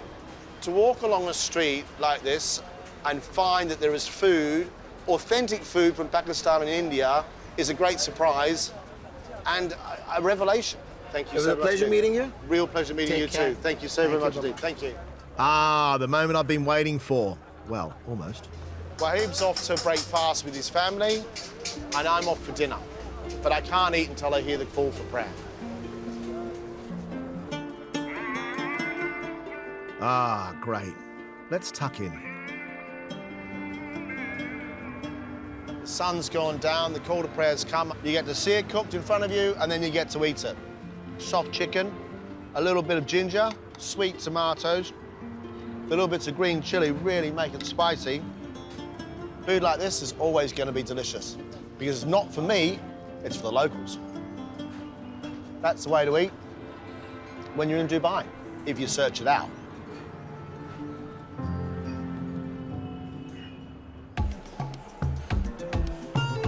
I'm gonna have to raise my game to bring something new to this cookery capital. This is good. I do have something in mind, but I'm going to need some ingredients from the market. Fenugreek, parsley, coriander. Perfect. Shukran. I'm at the Radisson Blu Dubai waterfront to cook a recipe of my very own. Inspired by the food I've seen around Dubai from the Middle East and the Indian subcontinent, I'm going to make a spiced potato cake with really delicious chickpeas. So to do the chickpeas, I'm going to toast the mustard seeds. Some olive oil, good amount of olive oil. Start the heat quite high. As the oil starts to shimmer, then add the mustard seeds. As they go into that hot oil, you'll hear them and they'll be popping like popcorn.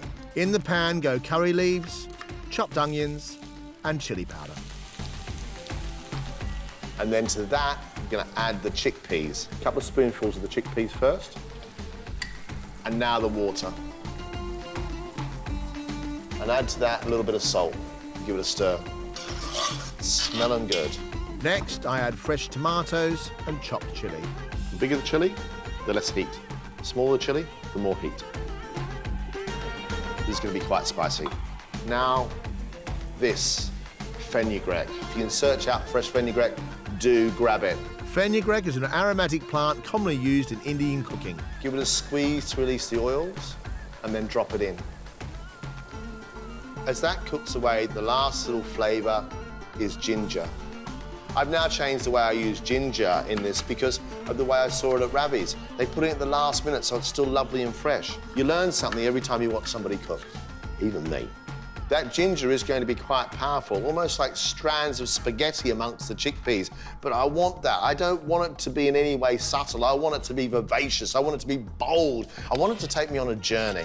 I want to feel like I'm back at Ravi's having a piece of chicken with all that ginger put together. Look at that. I'm going to let the chickpeas cook, and now I'm going to make the potato cakes. 2/3 of a large pile of grated baked potato goes into one bowl, the other third into a smaller bowl. The large bowl is going to be the outer coating, and the smaller bowl is going to be the inside, which is all spiced. This is a local spice mix which is made up of ground cumin, ground coriander, cardamom and turmeric with some black pepper, a little bit of nutmeg and some cloves. 2 teaspoons. Very quickly it will toast and become very fragrant. The spice mix is now going to go in a small bowl of grated potato. Next, I add some chopped chilies and coriander and a pinch of salt. Once all those bits and pieces are in with that potato, then you can start to push it all together. And there's no substitutes for hands. Really get your hand in there and give it a really good squeeze. This recipe will make 4 to 6 potato cakes. I'm going to make 4. Now for the plain grated potato. A little pinch of salt and cooked rice. White, cooked, cold rice. Start to squash it together and knead it almost like bread, pushing it together so it becomes a mixture of potato and rice, which is unidentifiable. Take a handful of the potato mix and push it out. And you get to the stage where you'll now be able to push your thumb into it. What I want is I want a hollow cup. You take your nucleus and you drop it into the middle. Push it down and then bring the outside of the top of the cake together. The whole mixture now folds up. This is a little secret inside a potato casing. Next, sprinkle chickpea flour onto those fully formed cakes and drop them into a shallow pan of hot oil, where they will stay until they're crisp. Then you flip them over, cook them for 5 more minutes, and then lay them on your chickpea mixture for serving. A few bits of ginger across the top. There you have it, spiced potato cakes, chickpeas and ginger.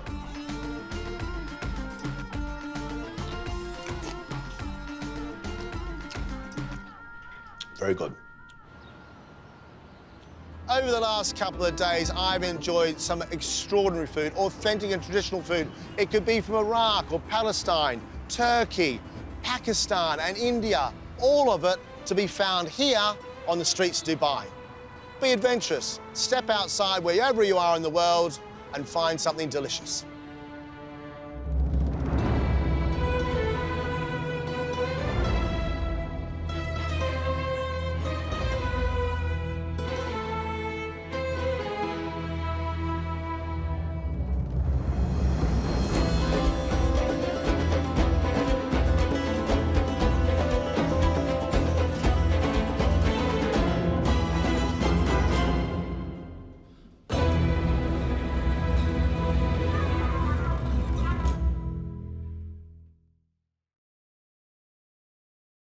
As I continue my journey around the Middle East, I am now in Aswan in the south of Egypt. With that desert kissing the Nile, the city on the other side, I have no idea what to expect.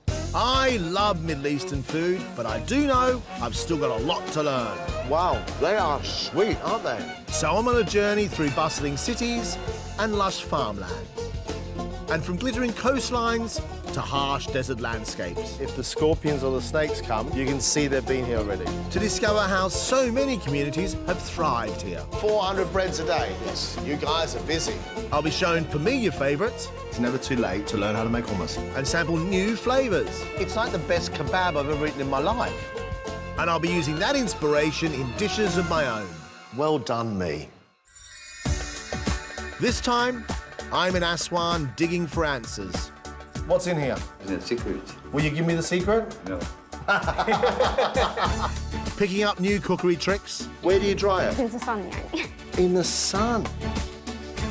And I'm as modest as ever about my own recipe. So there you have it. Absolutely delicious.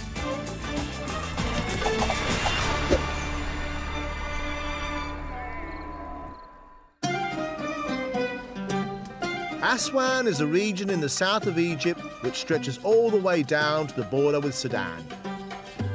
The ancient city of Aswan is still home to the descendants of one of Africa's oldest civilizations. The Nubian people have been in Aswan for 9,000 years, their wealth coming from gold mines. The word Nubian actually comes from the Egyptian word nub, meaning gold. This all combines to make Aswan a place where the influences of the Middle East meet those of Africa. And this, of course, is reflected in the cuisine. These travels for me are all about inspiration. And for me, this is where I find it, on the busy streets with all the people, looking at what is available for the locals.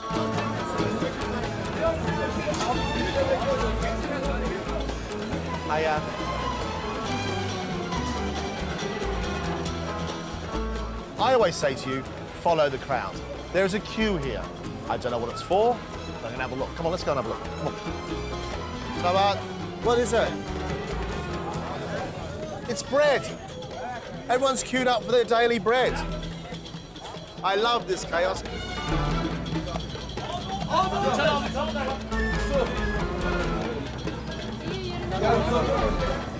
What's this? Egyptian. And chips. I always thought it was just us that had chips with everything, but here we've got falafel and chips.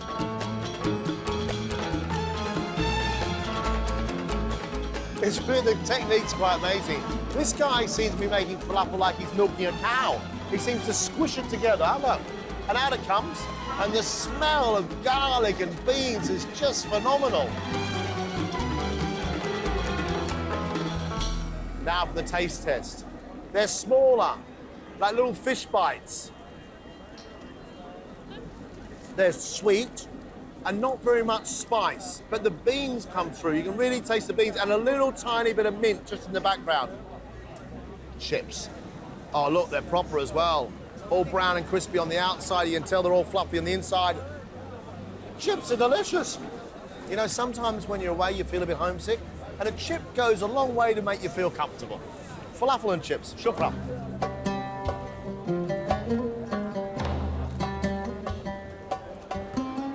Hamsa. Hamsa. Shukran. What's this called? What's its name? Fatir. Fatir. Fatir, yes. So, fatir. It's called fatir. Fatir. Fatir, yes. Right, it's time for a cup of coffee, I think.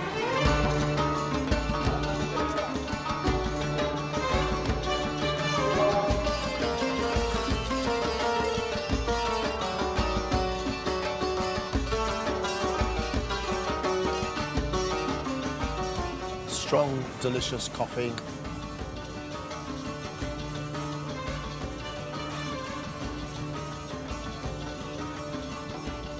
There's not really an elegant way of eating a biscuit with so much icing sugar, right?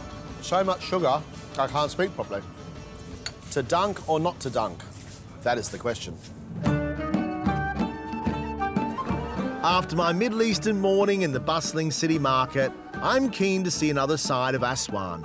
And for that, I need to take a boat across the river. My guide, Bessam, has promised me a taste of his beloved Nubian cuisine at one of his favourite spots. The Nubians have been resettled several times over the years, so whilst their cooking has retained traditional flavours and techniques, they've also embraced their new surroundings by adding local ingredients. Which way? You show me the way. Wow, this place looks pretty cool. This is a Nubian restaurant, Aswan. It's like a nightclub. Yeah. Do you come dancing here at night time? Sometimes they are make a Nubian wedding here at night. Oh, so this is not just a restaurant, but somewhere for celebration? Yes. And what do these colours mean? Oh, this is a Nubian colors. This every color is mean from something. Red for the blood, yellow for the sun, green for the trees, and blue for the Nile. Do you eat Nile fish? Yes, this is my favorite food. Right, let's go. Should we get some food? Okay. Come on, show me the way. Well, if it's Bessam's favourite, I'll give it a go. Hello, Chef. Welcome. Hello, I'm John. Okay, Mr. You're welcome. Bessam introducing me to Chef Awad. And you're going to show me some fish? Yes, Nile, tagine. Tagine? Yeah. Nile fish tagine. Nubian style. First things first, clean the fish, which is Nile perch.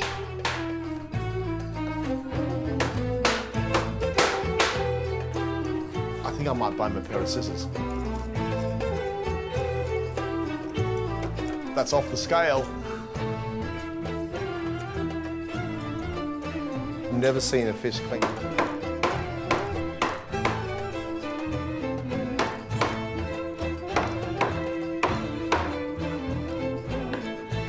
I've never seen a fish cleaned so noisily. Finally cleaned, it's time to marinate. So what's this? Vinegar? It's cumin. Cumin, okay. Wow, lots of cumin. Yeah. What's this one? Special spice mix. Your secret spices? Yes. This is very good. What's in here? It's no secret. Will you give me the secret? No. Okay. Salt. Very generous with your marinade. Garlic. Lemon. You call this a lemon? Yeah. Squeeze. So we've got in here vinegar, Yeah. cumin, Cumin. fish spice, And salt, And secret spice. and your secret spices. You remember that? The marinade is poured inside and on top of the fish. Ah, really interesting. What's happened is by just putting that bit of vinegar across the top of the lemon juice and all those spices, the fish has gone from being quite a strong fishy smell because it's just been gutted and cleaned to suddenly became very, very fresh with that vinegar and lime and cumin and the chef's special spice mix. We place the fish in the fridge to cool and absorb all those lovely flavours. And now we turn our attention to the tagine sauce. This is made from chopped tomatoes, peppers, onions, carrots and tomato paste. To prepare this, we move to the outdoor kitchen.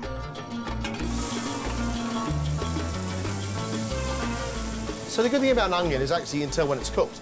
And if you do just stick your head close to the pot, and it makes your eyes water, they're not quite ready. And you also, if you have a good look in there, you'll see it's bubbling quite fiercely. When all the bubbles disappear, the onions are cooked. What now? Pepper. Peppers. Chopped carrot.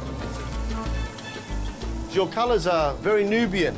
Yeah. Red from the onion, Yes. green and yellow. Yeah. Like Nubian colours. Yeah. Various leaves join the party, including parsley, coriander and dill. The fish comes out of the fridge and is covered with flour.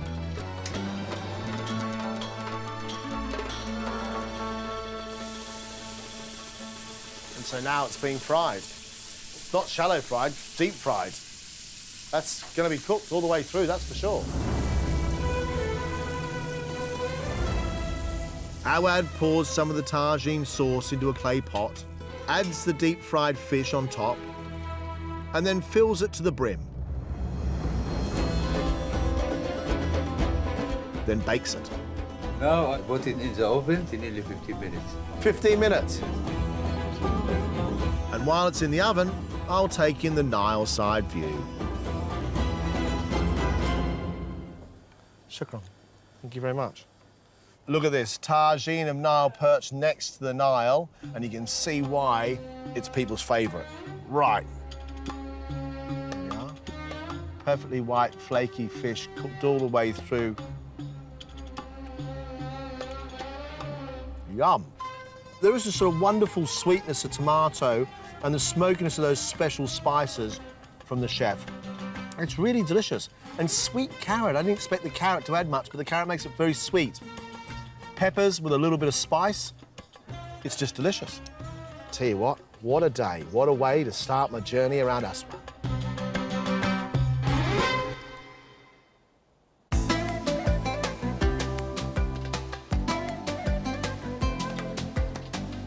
On my culinary journey around the Middle East, I'm now in Aswan in the south of Egypt. And there are culinary influences here from the Middle East and from Africa. A food scene exciting and waiting to be discovered. In ancient times, the Nubians ruled Egypt as pharaohs and constructed vast fields of pyramids under the leadership of female rulers. That's the desert. I've been invited to my new friend Bassam's for a home-cooked Nubian meal. I'm looking forward to finding out if it's the women who run the show, as their ancestors did thousands of years ago. Hiya. Welcome to my house. Wow, this is amazing. What is that?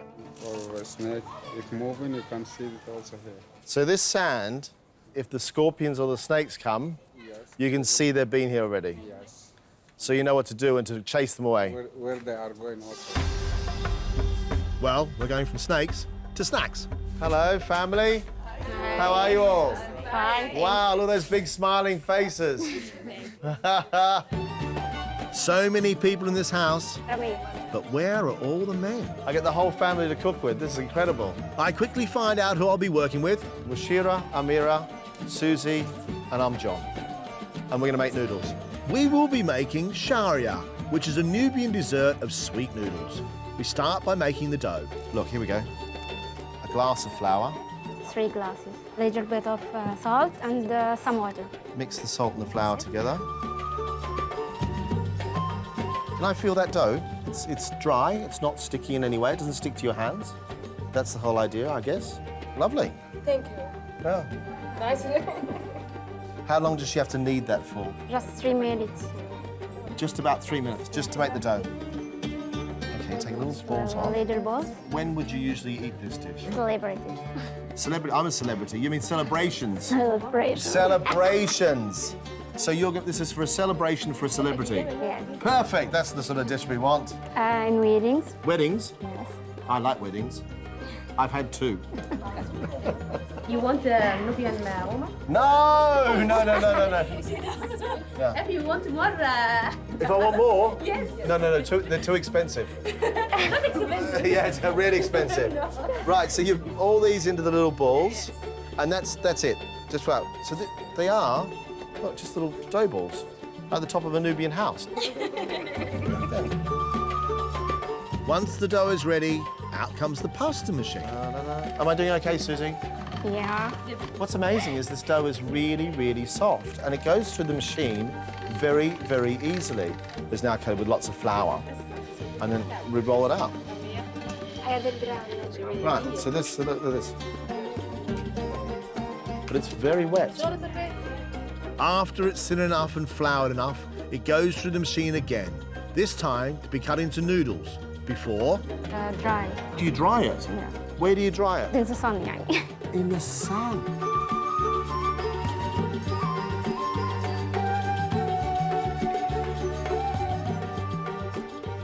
While those noodles take the rest of the day off to sunbathe, the whole family are busying themselves preparing more. They need 24 hours to dry. Lucky for us, we have some on hand. They're really crispy. And then this is the rest of the ingredients. Butter and honey. They're dropped into a well-buttered saucepan and milk is added. How long do we have to wait? Maybe 15 minutes. Beautiful. You wouldn't believe what's going on there. I mean, there's food everywhere. I thought we were just making this. There's about 25 dishes in there.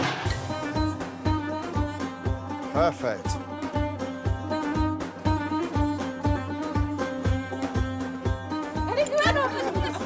Oh, look, I'm going to tell you, what an amazing experience. Everybody's laughing, the food is at the table, friends turn up. It's a joy. And now for the tasting. Oh, look at that. I think Susie was overzealous with the honey. The rest of the family will go, no!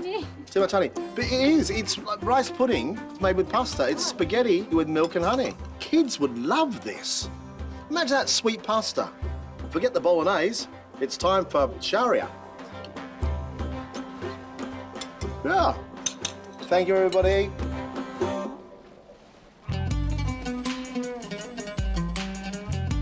Inspired by the feast, Bassam is taking me back to the city. Time for some shopping, and I feel a bit fruity. So shukran. Fresh fig, tiny. Oh my goodness, they're like peaches. So fragrant, so beautiful, delicious. Nuts are expensive. Look at this. Biscuits and things with nuts and cherries. Can I try one, please? This is kanafa, and I've seen this all over the Middle East. Bits of vermicelli, and inside a mixture of sugar, and then some sugar. Wow. This So a lovely sweet mixture with rose water and cream cheese mixture in the middle of it. It's sort of like a vermicelli cheesecake. Maybe I might cook something sweet rather than cooking something savoury.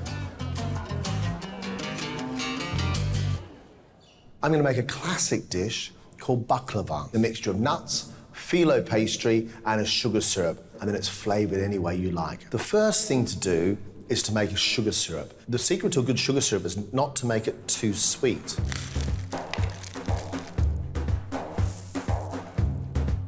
$50 ml of water, and the secret ingredient, so it's not too sweet, is lemon juice. And now for some flavour, rose water. Nice big capful. The actual syrup is used in two ways. First, to bind the nuts, and then when the baklava comes out of the oven, it goes across the top as a sweet, sticky syrup. I bought these beautifully soft blanched almonds at the market. They go soft, almost like a bean, and that's really important because they make the mix stick together with the sugar syrup. I add these to walnuts, pistachios, and hazelnuts and chop them. Put all the nuts into a bowl, sprinkle them with a little bit of cinnamon. My sugar syrup's ready. Add to that a little bit of honey. Add half the sugar syrup to the nut mixture. Give it a good stir. I've got a pie tin at the ready, so now it's time to unsheath my phyllo pastry. And out it comes. Grease the pie tin with some melted butter, brush it all over, and now 6 layers of phyllo pastry. First layer, butter all over. The butter and the phyllo together, when they cook, puff up, so you have a puff pastry type affair, but a lot more crispy. And the phyllo pastry will also absorb all the lovely sweet stickiness which is mixed around the nuts. And then that lovely sweet, sticky, nutty, cinnamony mix goes into the flan tin and pat it all out so it covers the whole bottom. And now for the top, 6 more layers of buttered phyllo. Butter them really well, tuck the edges in, and just take your time, enjoy it.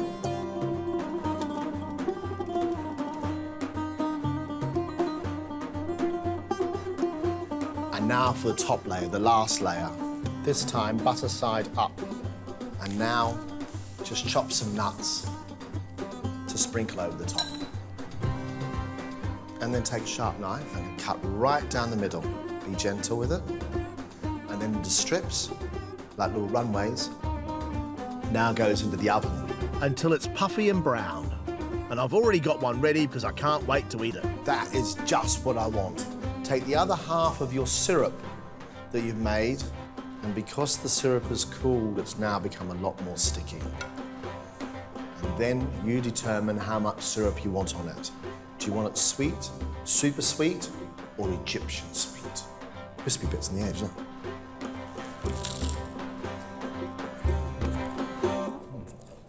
So there you have it. A heady mix of rose syrup, honey, sugar, pistachios and walnuts with phyllo pastry and butter. Absolutely delicious.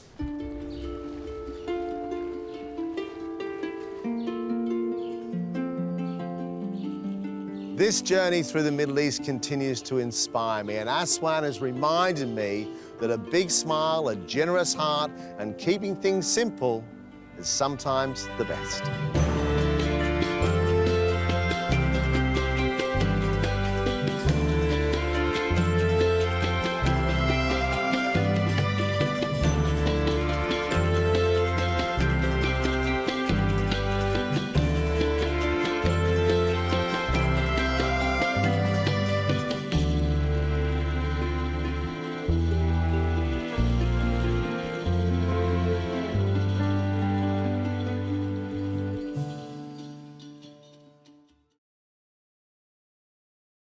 On this part of my Middle Eastern food tour, I'm in Malta, and for really good reason, because this place is steeped in history and so is its food. And the Middle Eastern influence is quite extraordinary. I love Middle Eastern food, but I do know I've still got a lot to learn. Wow, they are sweet, aren't they? So I'm on a journey through bustling cities and lush farmlands. And from glittering coastlines to harsh desert landscapes. If the scorpions or the snakes come, you can see they've been here already. To discover how so many communities have thrived here. 400 breads a day. Yes, you guys are busy. I'll be showing familiar favourites. It's never too late to learn how to make hummus. And sample new flavours. It's like the best kebab I've ever eaten in my life. And I'll be using that inspiration in dishes of my own. Well done, me. This time, I'm after some answers. So are they Arabic or are they Maltese? What is Maltese? That is a big question. I fall in love in a Lebanese kitchen. At the age of 52, God bless you, you are still proper and fantastic looking. Thank you. And I create a dish of my own. That's nice.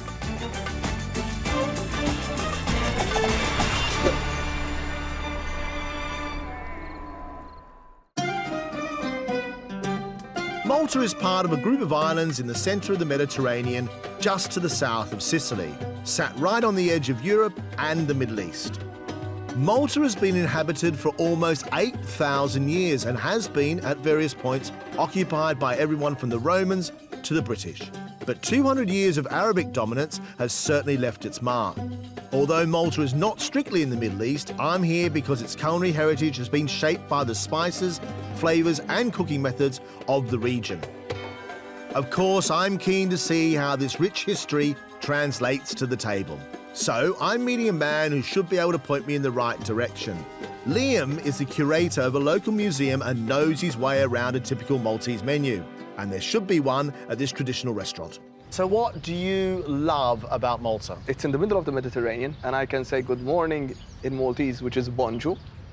And I will say my numbers in Arabic. We had tnejn, erba, hamsa, sitta, but I will write them in the Latin way. It's got a little bit of everything from everywhere all around us. And that is why we have such a checkered and colorful history, which you can see it in our language and our food.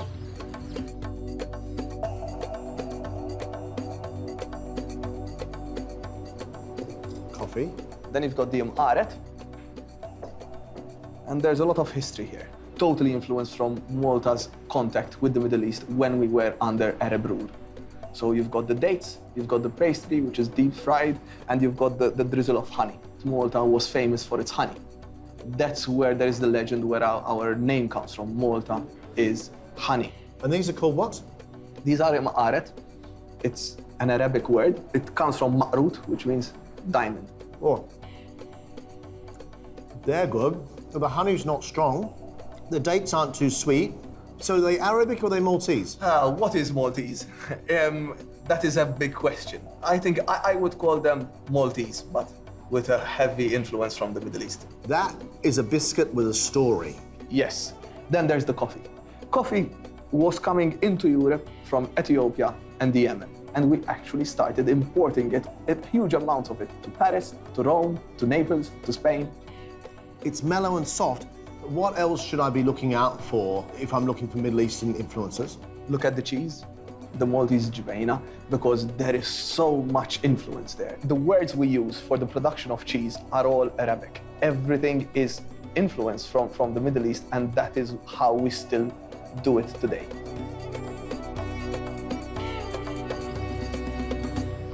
Well, Liam's truly inspired me. A little bit of history, all about food, and I now know what to look for on my journey around Malta. After Liam's tip, I'm on the hunt for some Maltese cheese. My first stop is going to be the rural and less developed island of Gozo across the water. Like the mainland, the Arab occupation has had a lasting effect, especially on agriculture. So I'm off to meet a farmer and restaurateur who uses those influences in his cooking. I'm John. Very nice to meet you. Ricardo. So, Ricardo, you're going to show me how... They're noisy, aren't they, eh? Of course.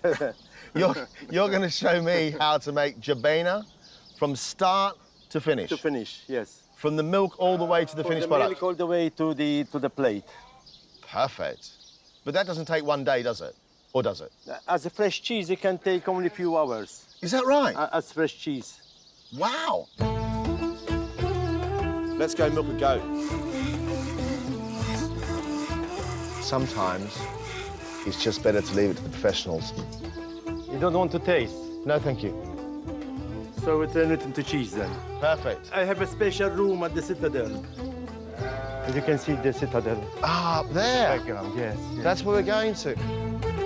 The 3,500-year-old citadel known as the Crown of Gozo sits above the city of Victoria.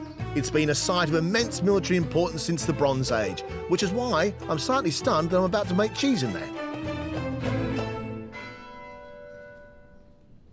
There's a cool setup, Ricardo. Yes, yes. Here where I spend a lot of time. So what I'm going to do is put some rennet. Ricardo spoons rennet into some of the goat's milk and then mixes it in.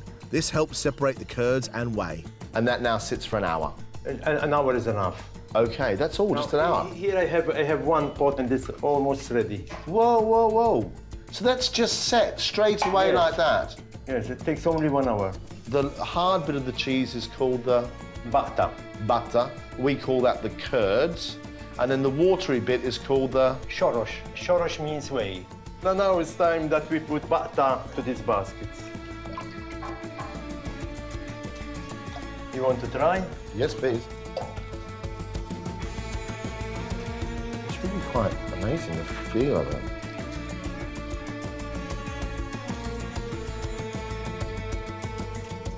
Now what you need is to add a little salt on top. Then we leave it to settle a little time. So this basket will become like this? Yes. Then of course you want to see how it comes to this stage. Look at that. Jibena fresca. Jibena fresca. Half Italian, half Arabic. After we drain it for 3 days, we can crush it and we use parsley and eggs and we do homemade ravioli. Can we make some ravioli? We can. Me and Ricardo, we made cheese. Actually, to be fair, he milked the goat, he put the rennet in and he salted it and he made the cheese. I just stood by and watched. The beauty of this cheese is that it can be eaten fresh or aged and dried. It can even be preserved in oil for up to a year. We head upstairs to Ricardo's restaurant on the 2nd floor where he's going to show off his newly made cheese, Jibena, in ravioli with tomato sauce. I'm gonna make the filling. Yes. And you do the pasta. I'll make the pasta, you make the filling. Do it your own way. Okay. You're the chef. We'll see about that, shall we? Okay. I use 3/4 plain flour with 1/4 semolina flour. Mix the 2 flours together. Make a well in the middle. Then I dissolve a pinch of salt and some water and crack 2 eggs into it. Beat it around. And the salt water breaks down the white of the egg so it makes it more liquid. A bit of olive oil. Just enough to see the film on top. And then pour the mixture into the middle. Make that into a paste and then knead it. You want it to almost look like breadcrumbs. Always add more flour if you want to. And then you keep on kneading it and the moisture comes out. Over to you, Ricardo. I'm gonna do the filling. Yeah? Because I'm fed up waiting, eh? Okay, fine. He breaks up the Jibena, the fresh cheese, and adds parsley. How's that? Look. No, it's perfect, eh? Yeah, it's all right, no, huh? It's perfect. Not bad for an Aussie bloke. Ricardo spoons the filling into a piping bag. Right, so you're gonna roll out this pasta dough, yeah? You happy with that? Yes. Good. Goodness for that. There we are. Pasta. The best in Gozo. What, mine or yours? Cuts out circles of pasta, then under his watchful eye, I pipe out the filling. It's okay. So stretch it over. Stretch it, yes. Push it over. Yes. And then push it down together. What is that? This is homemade. It's a fork. A normal fork, but we twisted it. Make a new tool. We trim the edges. This morning you milked a goat, you made cheese, and now we've got ravioli. Ready for lunch. It's not a bad day's work, is it? No, it's not bad. Then the ravioli is boiled. When they're ready, he spoons over tomato and garlic sauce and sprinkles some freshly chopped parsley. Ricardo, you've been amazing. Thank you very much. I've learned a huge amount. Really, really appreciate it. So there you go. Ravioli, an Italian word, with Maltese cheese, which gets its name from the Middle East, Jibena.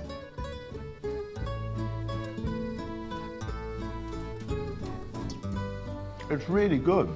Really good because Ricardo has cooked the ravioli for that little bit longer, so the cheese and the pasta parcel becomes one.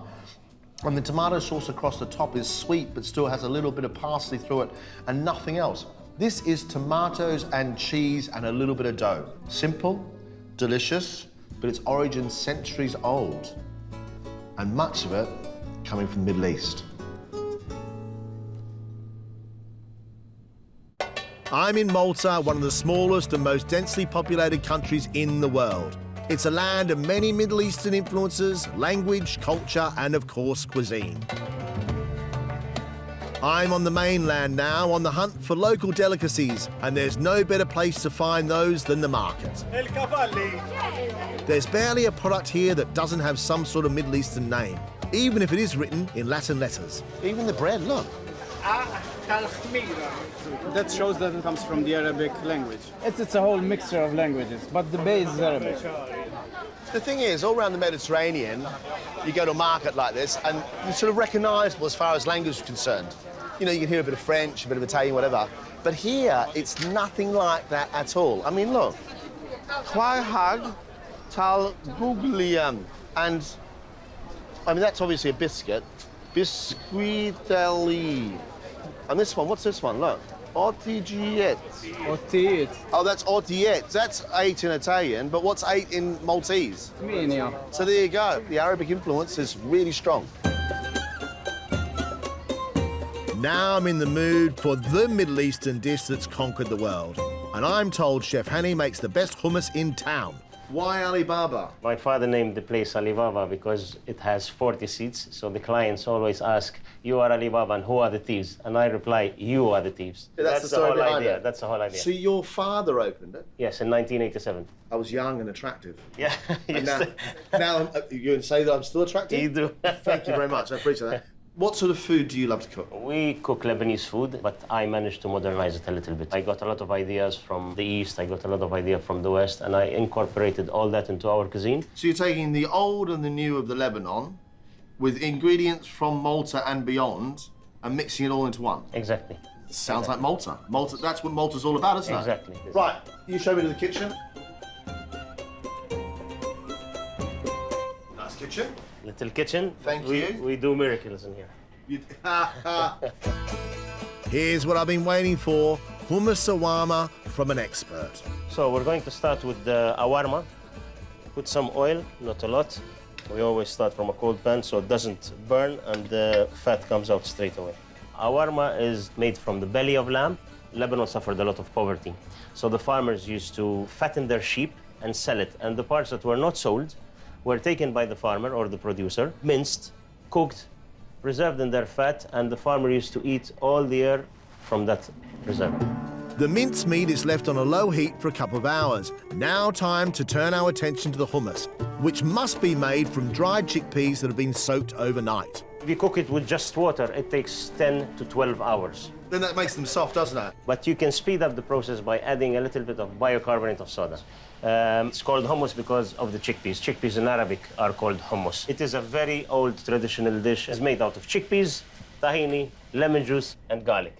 That's garlic? That's garlic. That's Lebanese garlic. It's like aioli. You blend the garlic and adding oil a little bit, so it doubles in volume and it's very, very fine. I need a spoon. So you blend the garlic with olive oil in the same way as you make mayonnaise? When you eat hummus, you don't want to feel the garlic under your teeth. Everything has to be smooth.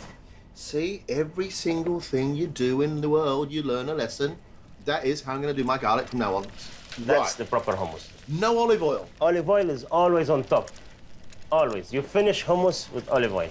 I put olive oil in my hummus. Well, it's your version of hummus. Mine is different. Yours is the right one. Hani then strains the cooked chickpeas and purees it to get the right consistency.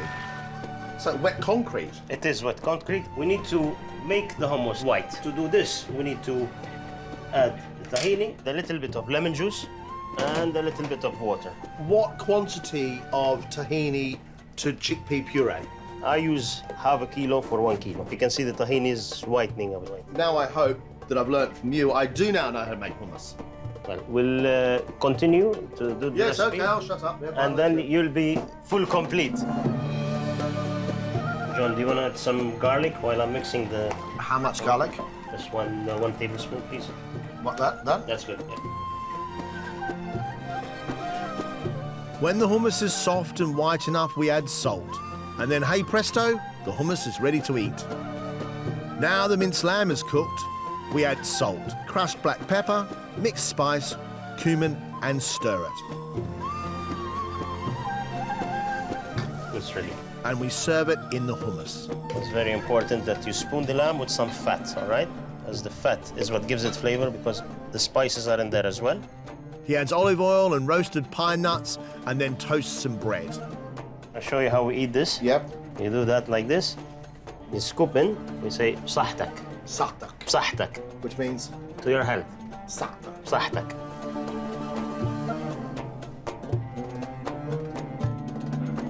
It is interesting, it's exciting, it's full of texture, it's full of flavour, and I never thought in my life that I would understand at the age of 52 that I've been making hummus wrong all my life. But now you can say that you're going to do it right. So at the age of 52, God bless you, you are still proper and fantastic looking. Thank you. It's never too late, as they say, John. It's never too late to learn how to make hummus. What a joy to have cooked with Chef Hanny. So inspired by everything I've learned here, I'm headed to the market. I need some tomatoes, say a kilo, some garlic, look at that. Oh, all done for you. Fresh turmeric, fantastic. And some aubergines. Thank you very much. Have a lovely day. How do you say in Maltese, have a lovely day? Il-ġurnata tajba. Il-ġurnata tajba. In giornata taiba. With ingredients in hand, I'm heading back to Gozo to create a Maltese dish of my own at my old friend Ricardo's farm. The influence of Malta upon me so far in this journey in the Middle East has been quite extraordinary, really, because what I've realised as I'm sitting on this island, which is surrounded by the Mediterranean, is this group here of aubergines, onions, tomatoes, olive oil and parsley are very much that of the Mediterranean, or the flavours we believe to be the Mediterranean. But then I add to it some spices of cumin and coriander, a bit of turmeric, some black pepper, and even some sultanas, we start to move into the Middle East. And that's where this island crossover really happens. I'm going to make something called Imam Bayaldi. Imam Bayaldi literally translates as the preacher fainting. In here I've got cumin and coriander seeds. To get the best out of the spices, they need to be roasted, so they become aromatic. To my whole cumin and coriander, I'm going to add some turmeric, ground black pepper, and now to let this all smoke, take those out into a mortar and pestle. That pan's lovely and hot, and I'm going to add some water to it to wash it out, but also it's going to be the first cooking process for the aubergines. And you can see the rich colour that comes from that turmeric. Now for the aubergine. So in the aubergine goes. Let that water simmer the aubergines, and the aubergines themselves will actually cook. But what it does mean is they won't take up lots and lots of oil. And you'll see the aubergines become soft. Take the aubergines out, put the vegetable oil in the pan, add garlic and onions, and let them soften just a little. Add to my onions and garlic my toasted ground spices, and I mean ample. By just adding those spices, we've stepped out of the Mediterranean and we've stepped into the Middle East. Get to the stage where it's a paste at the bottom of the pan. Those aubergines, which are lovely and soft, go back in. Really coat those aubergines with the spice. Let them take it all up. They are a sponge. They will absorb as much flavour as you give them. To that now, sultana, something quite sweet, and then tomatoes. Give it a stir. Mix it all together. Now, the olive oil.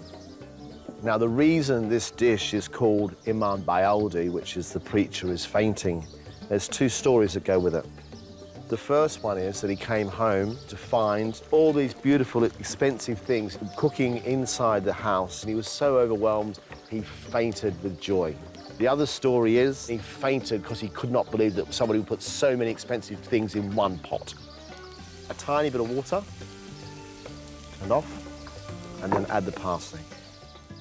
This is a rich, opulent dish. Lots of olive oil, sultanas, spices, aubergines and tomatoes, and goods coming from all around the world. Bread, don't worry about cutting it, just break it.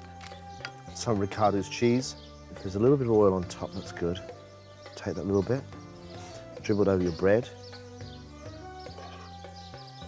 There you have it, Imam Bayoldi, inspired by all the trade that passed through Malta and the influence of the Middle East. Ricardo, do you want to try some of this? This is mine. Looks nice. Yeah? That's nice. Thank you. Ricardo, to you. Cheers, بالصحة.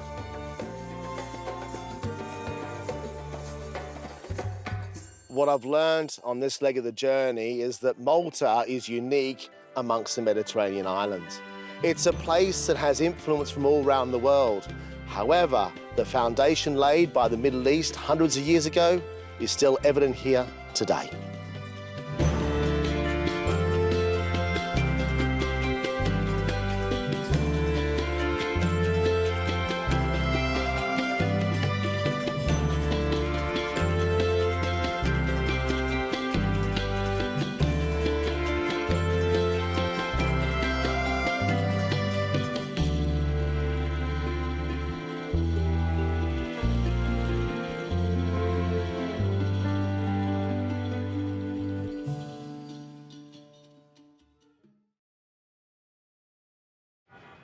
This is Alexandria on the coast of the Mediterranean. It's Egypt's second largest city and a unique food scene I can't wait to explore. I love Middle Eastern food, but I do know I've still got a lot to learn. Wow, they are sweet, aren't they? So I'm on a journey through bustling cities and lush farmlands. And from glittering coastlines to harsh desert landscapes. If the scorpions or the snakes come, you can see they've been here already. To discover how so many communities have thrived here. 400 breads a day. Yes, you guys are busy.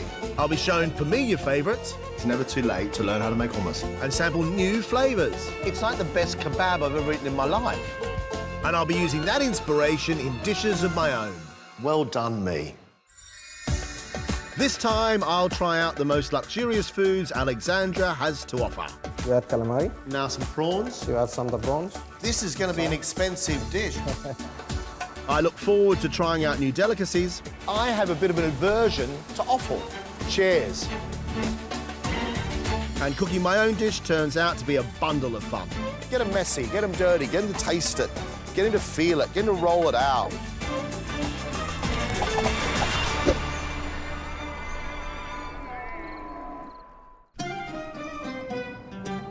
Alexandria sits in the middle of the north coast of Egypt. Named after its founder, Alexander the Great, it is known as the Pearl of the Mediterranean. In ancient times, it was second only to Rome as the most important city in the region. And remarkably, 2,300 years later, it remains the largest city on the Mediterranean coast. I've dragged myself out of bed at the unholy hour of 4 a.m. Why? Well, Alexandria and the surrounding area provides over half the marine fish caught in the entire country. And I'm eager to get a glimpse of today's catch.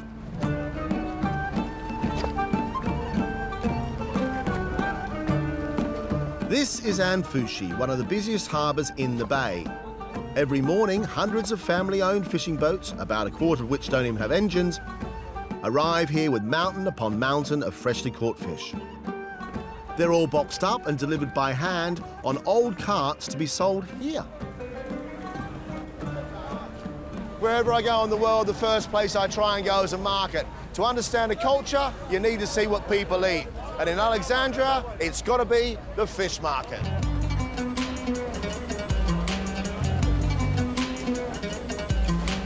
Come in here, come, look at this. That's a market. Crabs, prawns, fish, noise, and a man pushing out of the way. That's what a market's all about.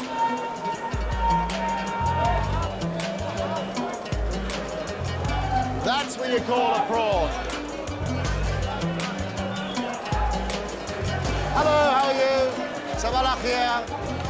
Very nice to see you. Are you well? Look at these tuna. I mean, it's just unbelievable. This is a proper wholesale market. This is what it's all about. Everybody's here to buy the freshest fish. I tell you what, you've got to cook something after seeing this. The selling continues outside the market and it all feels very chaotic, but I'm definitely inspired, so I'm making a break for it. I'm heading to the Four Seasons Hotel to meet a chef who's taken Middle Eastern and Alexandrian flavours with him all over the world. He's going to show me a fish dish that really sums up this remarkable mix. Mokhtar, how are you? How are you doing, sir? Very, very good. You've got beautiful seafood here. Exactly, yeah. And all this selection of the seafood here is coming from Alexandria. How do you combine the flavours of the Middle East with the flavours of the Mediterranean? Normally I'm using more coriander, more cumin, and I have some secret here for this dish I will mention later on. I love a secret. Yeah, sure. So you're going to cook me a dish? Yes. And this is your dish, your invention? It is mine. The dish you call seafood stew. Chef Mokhtar's dish is made of aubergines, courgettes, tomatoes, sea bass, octopus, squid, prawns and herbs. It's made in 2 stages. Olive oil, some onion. Just finely diced red onions? Yeah, very fine diced onion. Some garlic to get the smell and the flavor in. So we'll add the eggplant. Oh, aubergines or eggplant. Aubergine. And you peel those aubergines and cut them into small squares? Yes, it's cooked quickly, yeah. The zucchini. So because of the garlic and the oil and the onions, the aubergines and the courgettes just start to soften and take all that oil and flavour on? Yes. From there, we'll add some tomato paste. Tomato paste, OK. Yeah, just 1 spoon. We'll just season it. Salt, pepper, and cumin powder. And cumin powder. Yeah. OK. We'll just add fish stock. OK. Yeah. That just bubbles? Yeah. And how long does that cook for? 3-4 minutes maximum. The smell is very Mediterranean. Yes. You can smell the cumin, the garlic. And aubergines and tomatoes. Yeah. And then you get that little whiff of cumin, and that means... This is the taste of us, you know, the cumin and some fresh coriander. So where the Mediterranean meets the Middle East? Yes, exactly, yeah. What's this? This is orzo pasta. Orzo pasta? Yes. So although it looks like rice, it's not rice, it's pasta? Pasta. And has it been cooked in anything special? We just fried to get brown color. Perfect. Yeah. You want to promote this Alexandria cuisine, which is the Mediterranean and Middle East mixed together. Exactly, yes, yes. Yeah. Right, so the vegetables and the orzo are cooked and put to one side. On one side. And now we're going to cook the seafood. The seafood. Okay. We have the sea bass. Yes. We have the clams, prawns, octopus, and calamari. We're seasoning the sea bass with just salt and pepper. And I love to twist and just take it with the toothpick. And just like that. So I will start with the fish because it takes a little bit. It's just a little onion. I love the smell of that olive oil. We add the clams. When you use clams, it's not just the meat, but the flavour of the sea comes out, and you get to season your dish with the flavour of the sea. Here the people, they eat the clams like nuts, one by one. Like pistachios? Yes. Open it up and eat one? They enjoy it, yeah. They enjoy it much here, you know? Yeah. We add calamari. Now some prawns. You add some of the prawns. This is going to be an expensive dish, isn't it, Mokhtar? It is very rich and very expensive dish. Prawns, yes, squid, clams, and octopus. Sea bass, and octopus. Yes. Now I want to say my secret to you, which is saffron, which is make the influence between Mediterranean and the Arabic cuisine. Right. Yeah. So this is your secret link, which is saffron. Exactly, yeah. This is where you use it to blend the two together. Exactly, that twist. And in the end, we just add fresh coriander as well. You can see now the clams will open. People are surprised how quick seafood cooks. Prawns only take a matter of minutes, fish only takes a matter of minutes, the clams open up and it's ready to go. Exactly, done. Chef Mokhtar finishes the dish with some fried tomatoes, arranges it on a plate, and garnishes with some coriander. That is gorgeous, that is. Wow. The lovely saffron with the taste of the sea, the real flavours of Mediterranean, fish, prawns, squid, octopus all together. It is just delicious and very inspiring. So thank you very much. Thank you, sir. Oh, yeah. Night is falling over Alexandria, but this is a city that never sleeps.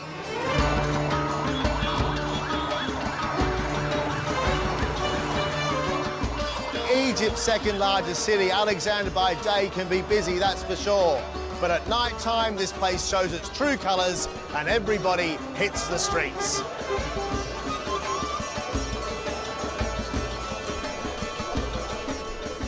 Every day on my tour of the Middle East, it's about a voyage of discovery. What many people don't know is that I have a bit of an aversion to offal. So today, I'm about to try and be converted by an Alexandrian delicacy, which is all about liver in a bun. Look at this. In here, there's all sorts of bits and pieces celebrating the offal. There's chicken livers, there's lamb's liver, there's beef liver, there's sausages, there's bits of cheek, there's all sorts of wonderful things. Apparently, the go-to man here at this stall is somebody called Farag. So I'm going to find him, and I'm going to order something to eat. Who's Farag? Farag? You're Farag. Hello. John. Very nice to meet you. How are you? How are you? Very good. What should I eat? What? Kebda. Can I have one of those, please?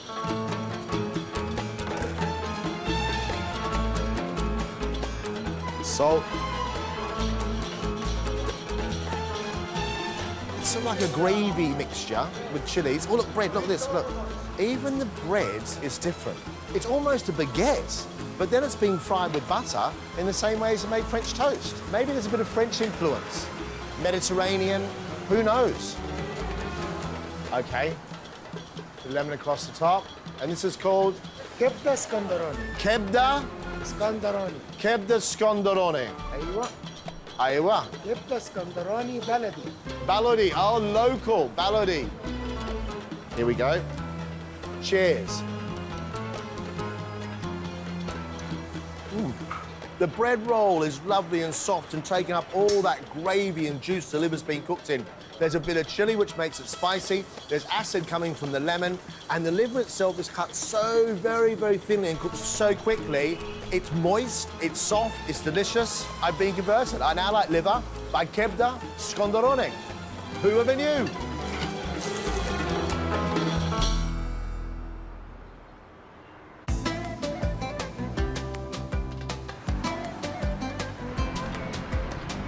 Alexandria is really one of those unique cities, and as you wander the street, you get this extraordinary feeling of the influences of the Mediterranean, be it street signs and architecture, but also the food and drink.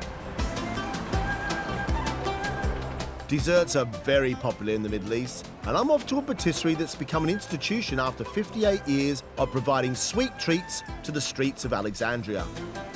This district has a very distinctive aroma, and to understand why, I'm meeting Mohammed at the centre of his pastry empire. Mohammed. Welcome. How are you? I'm fine. How are you? Very nice to meet you. I'm meet you. You have a fantastic shop. Yes, we do everything here. All Our here? factory, yes, in our factories here. Factories? Yes. How many staff do you have here? 170. 170 staff? Yes, we have 13 plants in Alexandria. Wow, that's a lot of pastry. That's a lot of butter. Oui. Do you know how much butter you use? 500 kilo in once. Half a ton of butter. I can smell the whole street. I can smell butter. Yes. I'm going to call it Butter Street. Butter Street is a block of warehouses, each one of them being a dedicated bakery. From here, Mohammed supplies his 13 branches with grade A Middle Eastern confection of all shapes and sizes. And I'm fascinated to see how a small mountain of butter is put to use. Cool. It's not really a factory, it's little bakeries everywhere. Yes. So this one makes... Baklava. And then the next one makes... Harissa. And the next one makes... Gazeya. And the next one makes... A lot of items. And each person their own speciality? Yes. I love the noise of the fans going and ovens and people rolling and lots of energy always going on. Yes. That's the biggest rolling pin I've ever seen in my life. He's making filo pastry? Yeah. You don't see this anymore. People making filo pastry. No. No, usually it's made in big factories. It's using corn flour. Yes, corn flour. It's corn flour. Corn flour seems to work pretty well as it helps to separate the dough. Now, I'm eager to see more. Next stop, Kanafa. Whoa, it's a massive record player. That is fantastic, isn't it? Look at that. So this is Kanafa. Yes. It's just flour and butter and water. Yes. And a really hot plate. And then it just wipes across. Look at that. That's fantastic. For me, it looks like a pancake, a big pancake with lots of strips. Can I touch it? Yeah. Does Kanafa come in different flavors, different things? Yes, we have a different flavor, like Kunafa with mango. kunafa with Nutella, kunafa with cream, kunafa with nuts. Yes. Okay, so regardless of what is in it, it's always called kanafa. Yes. I've learned something new today. Kanafa, that's very cool. And now I know it's made on a record player. Okay. So what's in here? Harissa. Harissa. What's harissa? It's a famous sweet in Alexandria. Okay.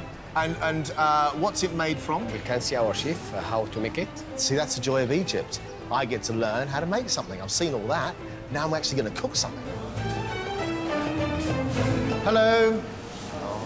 Hi. Our chef. Oh, hello. Yes. John. Mohammed Eid.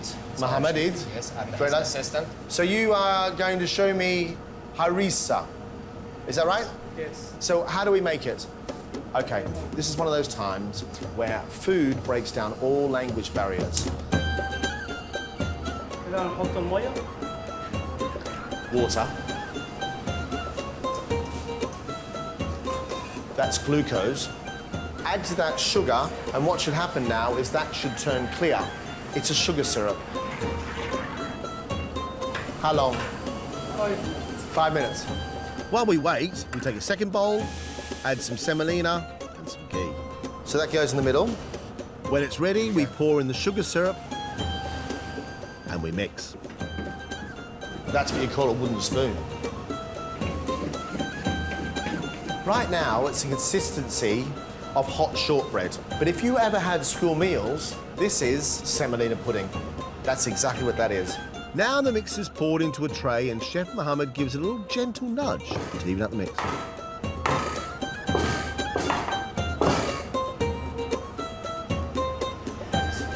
That's it, halas. That one's gone in the oven. Thankfully, there's one in the oven ready to come out. What happens to it next, I'm unsure. We're about to discover it. This is where the bakery becomes a factory. One of the many pastry chefs adds sugar water to the harissa before it's taken to the shop to be cut and wrapped. It's the speed, right? It's not just the speed of making the thing, it's the speed of running across the street, going to a bakery, coming back here, and they're going to be served. Next thing you know, it's been served to the customers and I don't get to eat any. That's for me. Yes. I'm going to taste it, yes. Okay. I feel like I've done half a marathon. I've been in the shop, I've been looking at the bakeries, I've run across the street, and now I get to taste classic harissa from Alexandria. Yes. Very famous. This is a famous sweet in Alexandria. A famous sweet of Alexandria. It's very good.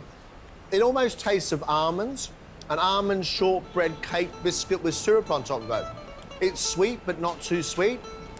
It's delicious. No wonder it's famous, because that's very, very good. Thank you very much, Mohammed. Thank you. You're welcome. Well, do I eat all this? Yes. Myself? Yes. Okay. I've got a lot of patience to eat. Inspired by the seafood and the pastry, I have plenty of ideas for a dish of my own. So I'm off to a private beach at the Four Seasons Hotel and I have quite a treat for you. I'm going to make fish in crispy pastry with clams, prawns, and cumin. The pastry's inspired by my time at the bakery. I made a dough with a mixture of yogurt and plain flour and a pinch of salt. And it's about 50-50. And it works very nicely because the dough stays lovely and soft. And I want it to be crispy on the outside of the fish. So corn flour onto a board and just push it out with your hands and it feels the texture of marshmallow. And then a rolling pin. If you don't want to make your own pastry, you can use a Greek pastry. But I think the process of making your own pastry is a lot more fun, especially with the kids. Get them messy, get them dirty, get them to taste it, get them to feel it, get them to roll it out. And you see now, you've got this lovely thin piece of pastry.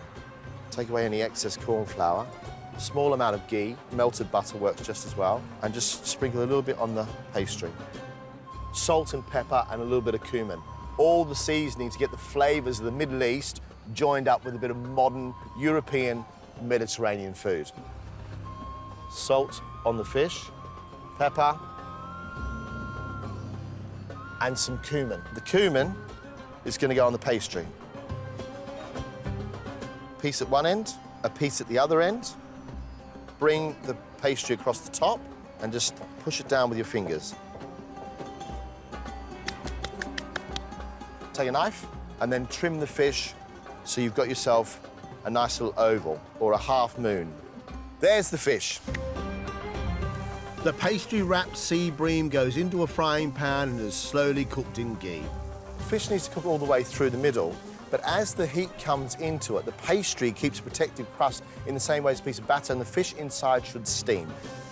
Whilst that pastry crisps up, I'll be cooking the clams and prawns with cumin. I finely dice a red onion, halve some cherry tomatoes.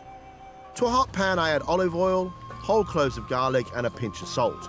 In go the onions to soften, a little cumin next, before we add the tomatoes and the prawns.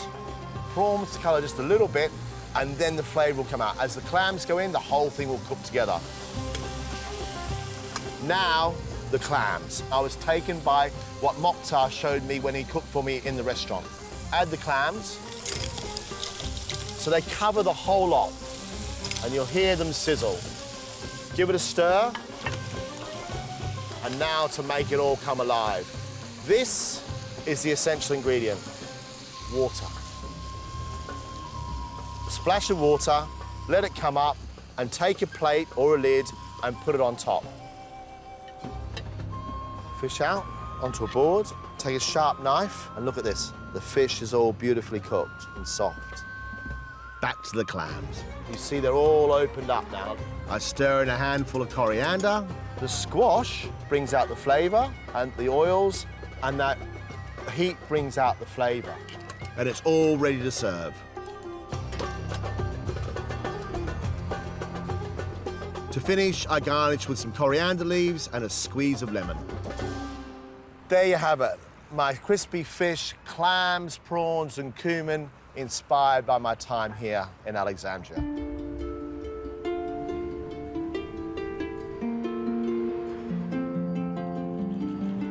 Alexandria, thank you. You've shown me a Middle Eastern metropolis with a taste of the Mediterranean, with a food scene as varied and as colourful as the city itself.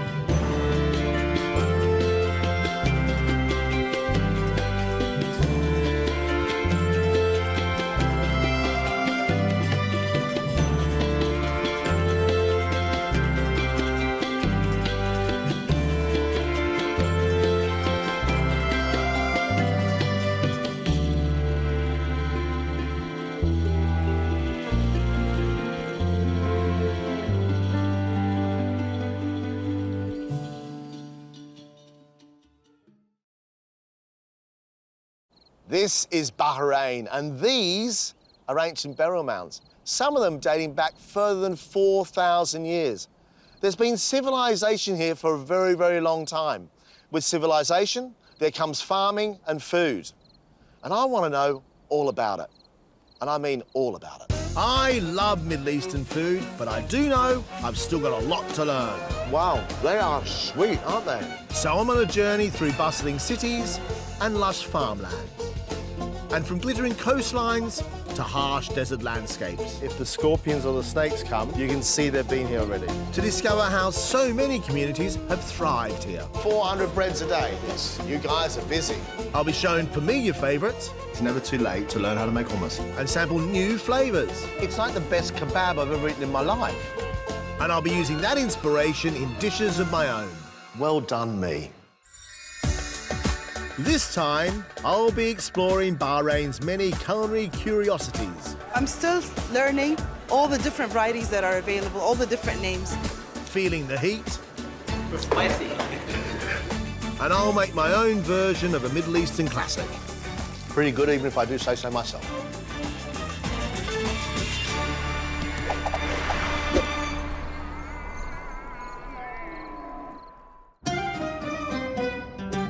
Bahrain, meaning two seas, is formed of 33 islands and is sat on the northeastern coast of Saudi Arabia. As the centre of the ancient Dilmun Kingdom, Bahrain dates back to 3,000 years BC. But after the discovery of oil here in the 1930s, the landscape has quickly modernised. Speaking of dates, it's known as the land of a million date palms, so it's no surprise that many of the hundreds of varieties of dates are a staple of the diet here. Most meat and vegetable products are imported, but since you can never be much more than 5 kilometres from the water, seafood dominates on most dinner tables. This culinary journey of discovery is always going to be finding things I've never eaten before. And here in Bahrain, I believe breakfast is a very big thing. Breakfast is definitely a meal the Bahrainis love the most, and I'm keen to find out why at one of the best spots in town. Hi. Hi. How are you? John, very nice to meet you. Welcome to Mawash. It's pretty cool, this place. Isn't it? It's a traditional Bahraini restaurant, and people like to come, have their breakfast. It's really trendy. We try to make it more social, so we allowed people to write in our walls. We usually hang picture of customers in our walls. What's the most popular dish on the menu? Egg and tomato. The chicken liver, it's very popular. Then from the sweet side, we got something called gemat. It's dumpling with date syrup on it. A dessert for breakfast? Yes. Olden days, sweet is very important things. It gives you energy because you'll go to work in a farm, you'll go to work in a sea, and all of this. It seems to be you serve bread with everything. Yes. Why is bread so important? It's part of the energy stuff, and we don't use spoon, not very often. So you bend the bread and you use it as a spoon and you just put it in your mouth. What are they? Khamfaroush. It's made from flour and sugar, and we just fried them in a pan. What are they called? Khamfaroush. Khamfaroush. Yes. Do I have to do this? Khamfaroush. Khamfaroush, yeah. That's it, yeah. Go that way, whichever way I want to go. Yeah, it's from right to left, of course. Of course it is. That's how we write the name. Of course you do. My eyes are bigger than my belly. Scrambled eggs and vermicelli, which is like saffron inside. Chicken livers, tomatoes and potatoes. Bread, that's definitely bread. Scrambled eggs with tomatoes mixed in together. And then a basket of bits and pieces, little samosas and things. And then these donuts. And this is sweet. I don't know what it is, but this is a huge amount of food.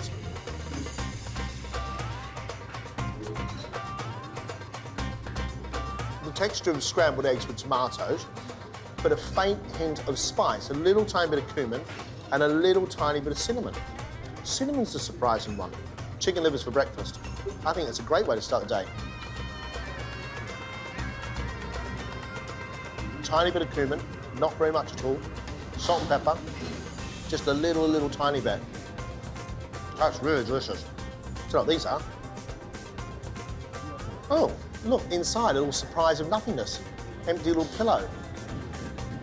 Smell a little bit of sweet cinnamon. I reckon. Oh, that's sweet. I have no idea what is underneath this cloak of brown. Guess what? Brown. Well, sweet, coffee-like, milky and grainy. I may stick to the eggs. Egg and vermicelli, double carb. Well, that was totally unexpected because that vermicelli is not just soft and delicious with a little bit of saffron, but it's also sweet. This is the whole idea of this culinary adventure. It's about surprise. It's about trying something new. It's about being excited by it because this is really exciting. And some things, just interesting. I say that breakfast is the food of champions. What a way to start this journey around Bahrain.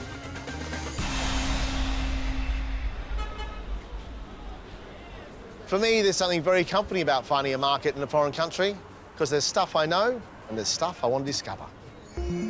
I'm meeting Nerys, a local restaurateur who knows this place like the back of her hand. Nerys, good morning. Morning, John. How are you? Fine, thank you. We're after some ingredients for a feast we'll be having later. Tell me, what is the food of Bahrain? The food of Bahrain is centered around sharing and love. But Bahrain is also an island, so there's a lot of seafood. and lots of dates used in our cuisine because Bahrain is the land of the million palm trees. Are there lots of spices? Are there lots of herbs? There's turmeric, cardamom, coriander. Actually, housewives compete against each other as to who does the best masala or Bahraini masala or spice mix. Where are you going to take me to? So let's start with the lovely old man. He'll check the dates. Dates? Yeah. We're going on a date? Yeah. Right, hello. Hello. Are these all different types of dates? When it comes to dates, there are many names, there are many varieties. You know, we eat them at different stages. And that coloring because of the stages of the ripeness. Is it like olives? Yeah, maybe Because I more. think about black olives, Yeah. little tiny black olives, big purple olives, green olives. Yes. Oh, look, each one of these dates is a different ripeness. It's a different ripeness and a different type. A different variety. Yeah. So they're all different, but they're all part of the same family. Yeah. Which one should I eat first? Hadi doke. Right. Hadi doke. Yeah. Hadi doke. Yeah. Right. Each one has a different taste. So that's quite incredible. They are all dates. Yeah. They all look completely different. Right. It is confusing for us too. I'm still learning all the different varieties that are available, all the different names. So this top white bit is Yeah. quite hard like an acorn. Yeah. And then this is a soft piece. Yes. So this is ripening, Yeah.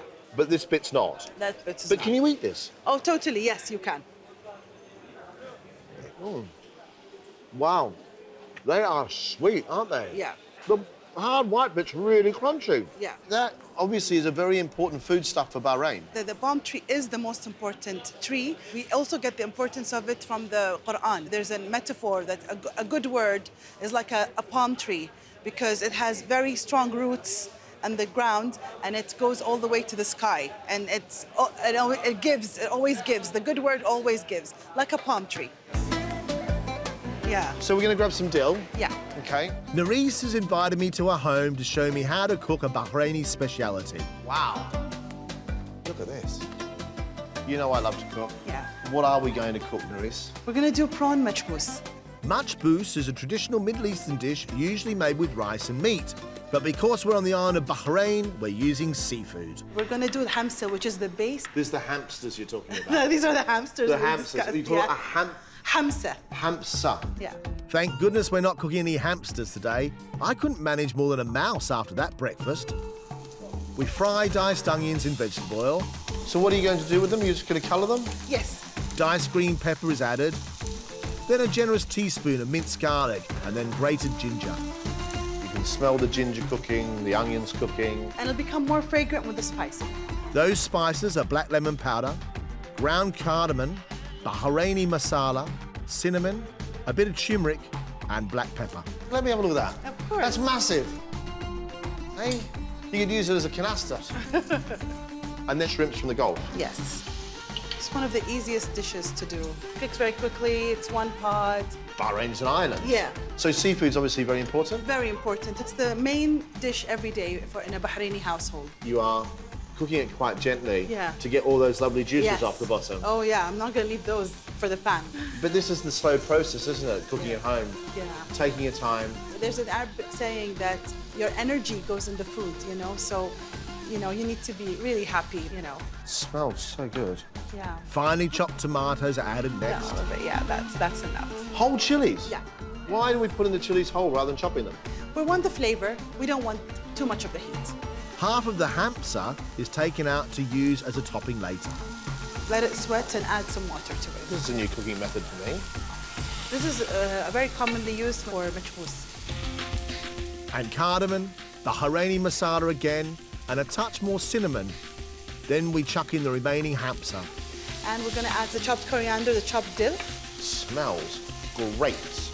2 teaspoons of clarified butter or ghee are stirred in, then we add fried potatoes. This is prawn and chips. Prawn and chips. Prawn and exactly. Just gonna add a little bit of black lemon powder. It's gonna change the color, it's gonna darken it, but the taste is divine. I mean, it's so fragrant, so intense. Yeah. Nerisse adds a generous helping of pre-cooked spiced rice, then spoons it onto a serving dish. The smell of cinnamon and spice is quite incredible, but very heady. Yes. I'm going to make this one when I get back, that's for sure. Then it's time for the topping. You get all the flavour in the rice because you've made that hamsa, but you get whole pieces of prawns with bits of potato and all the spices as well. Yeah. So it doesn't all get absorbed by the rice. Yes. Exactly. The dish is finished with whole chilies and boiled black lemons, which are actually dried limes. I'll say بالعافية, which is bon appetit in Arabic. Bilafia. What's really makes the dish stand out is that topping. Those onions, because they've been dry roasted, tastes like roast onions. Yes. Then the spices, they become sweet but sharp and lovely and soft. Everything is soft and melts in your mouth, including the rice. Yeah. But you still get a little bit of texture. Yeah. It's delicious. Thank you. I'm in Bahrain, which according to legend was the location of the Garden of Eden. So far, I'm finding it to be a paradise for my taste buds, but I'm keen to learn more. When travelling, I think sometimes you've got to be a bit brave and you've got to go out and start to discover the food the locals eat all by yourself. Looks interesting. People in here. Hiya. What you cooking? What's that? Samosa. What's in them? Potato. Potato. Yeah. Fantastic. Can I try one, please? Oh, what's this? Smells like baked beans. Spicy. Spicy and good. Chickpeas. They're great. You can taste the chili right in the back of your throat. It's soft from mashed potato in the middle, crispy pastry, as you would know from a samosa, but it's just chili, potatoes and dough. What's not to like about that? This shop is one of a chain of 5. Between them, they knock out 25,000 samosas per day, which gives you an idea of what a popular snack they are here. I like your spices. What's this one? This one garlic. Dried garlic? Yeah. How big a garlic's got to be? That's massive. How cool is that? A kitchen shop. Hiya, how are you? Where should I eat? Haji's Cafe.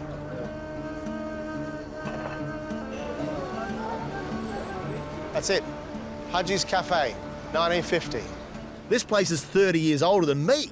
Before I eat, there's something I've been wanting to try for ages. I want to learn. I'm just going to go in and see if the guys will let me help make bread.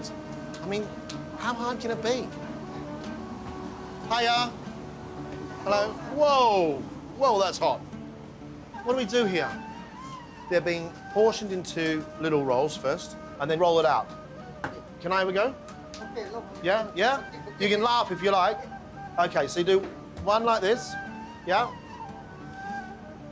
Oh, it's stuck. Not good, is it? I'll do it again. Let's see if I do this. So flour first, one big roll. Ah! Another roll that way. Guess what? It's hot. Don't be ridiculous. I'm not going in there. No way. No way. Now, there are men who are masters at their arts. I'm getting out of his way. You've got to understand at times when it's time to get out of the kitchen.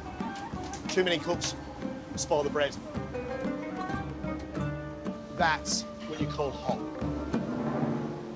Remarkably, those breads have more than one use. Watch this, watch, here he goes, watch. Takes a skewer, brings him to the plate.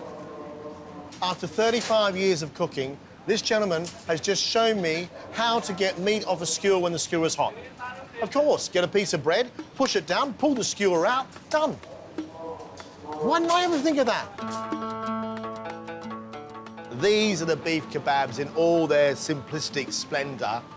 Flavours saffron, fresh coriander, some cinnamon, a little bit of green pepper, lots and lots of beef, and just simply grilled over coals. That's the important bit. There might be flavour in the meat, but also as the coals start to cook the meat, the flames come up and lick the outside and melt the fat, make them even more delicious. And the reward, of course, is I get to eat the bread. Squeeze a lime, a little bit of sweat and toil, time to indulge. As they say in the film industry, that's a wrap.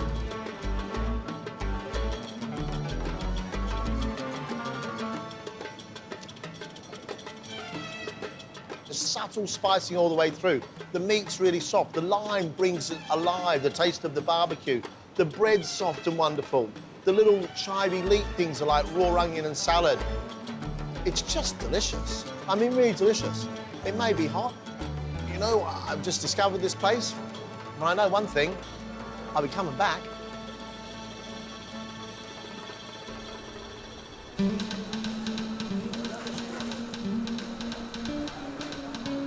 The punchy kick of the lime juice on those kebabs really brought the meaty flavour to life. I better grab some for my recipe. I've been offered a kitchen at the Jumeirah Royal Sarai to work my magic. I'm going to make kibbeh. In Arabic, the word kibbeh means to roll. And these are little tiny parcels with lamb and spice, simply deep fried, properly delicious. These kibbeh have two bits, an outer shell and an inside filling. The inside is where the punch is. So let's start with the filling. A bit of olive oil into a pan. 2 shallots diced. If you start your shallots off in a cold pan, you've got more control over it. To that, I'm going to add my toasted spices. A good teaspoon of ground cumin, half a teaspoon of pepper, a teaspoon of salt, and about a 1/4 teaspoon of allspice. Once the colour starts to happen, just add a little bit of water. It helps to cook those onions all the way through. Once the water's evaporated, then in goes about 500 grams of minced lamb. And then push the whole thing down as if it's a cake. Then turn it over as if you're frying an egg. This means there's texture, but there's lots of rendering of fat going on. That fat is really important for the flavour of the inside of that filling. And the crispy bits on the edge, that's what I'm looking for. I want the whole lot to become lovely and crispy. To this now, I'm going to add a load of chopped parsley and a bit of chopped coriander. It smells pretty good already. Take that filling off and leave it to cool. I found these little limes in the market here in Bahrain, and they are amazing. The juice is really vibrant, almost peppery. Tiny bit of lime juice is going to go in with that filling. The kibbeh comes in 2 parts, that inside mix, which is well spiced, and then the outside is also made from minced lamb. It's very, very clever. It's minced lamb and soaked bogle wheat. Bogle means cracked. So lamb into a bowl. Put your shallots in with the minced lamb. To that, the rest of that spice mix. And a really good teaspoon of salt and pepper. You want about half the amount of bogle wheat to lamb, and then you soak it for 30 minutes just in cold water. Put it into a cloth and drain out any excess water from it. Take that mix and literally push it all together. I'd like the crunchy bits of bogle to stay in it, but I also want to be able to shape it properly. So take half of it and drop it into a food processor. I love the machine. Makes me feel like a proper bloke. I think the inside of a sausage, that's the texture you want. Mix them. So now to assemble. The outer shell is the same as working pastry. Roll it into a ball and use your thumb and push down the middle. Now I've got a hole, and drop your filling into the middle. Then push the filling down, bring it all together into a little point. Shape it so that you've got a rugby ball shape. Shallow pan of oil, so you've got a large surface area so you can see what you're doing. You'll see almost like veins running through the oil, and that's when it's hot enough. And just gently place them into the hot oil. Just a few at a time, so the oil temperature doesn't drop too quickly. If the oil temperature drops too quickly, they become greasy. You want them to have movement, bubbling. And when the bubbling stops, the kibbeh is cooked. They only need about 5, maybe 8 minutes. They cook quite quickly.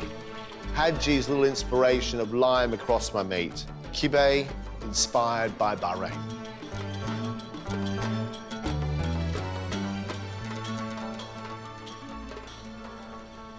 Pretty good, even if I do say so myself. Well done, me.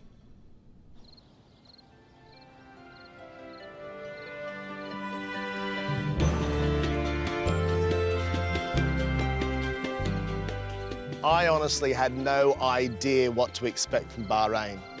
But what I have seen is the land of a million date palms. I've seen the old, I've seen the new. I've cooked, I've feasted, I've listened, I've learned. Bahrain, you've been an inspiration. Thank you.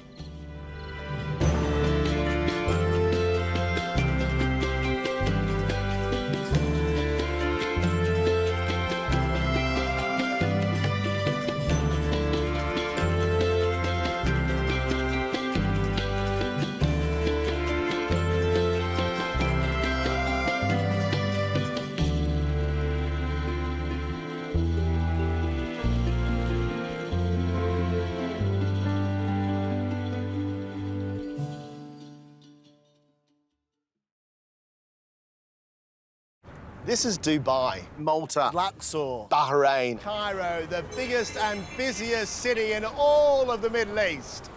I'm revisiting my favourite moments from my Middle Eastern food adventure. I'm not quite sure. I think I'll have to eat a little bit more. Where my spirits were lifted. I feel like the Prime Minister. And I'll get to cook you a Middle Eastern classic. Just delicious.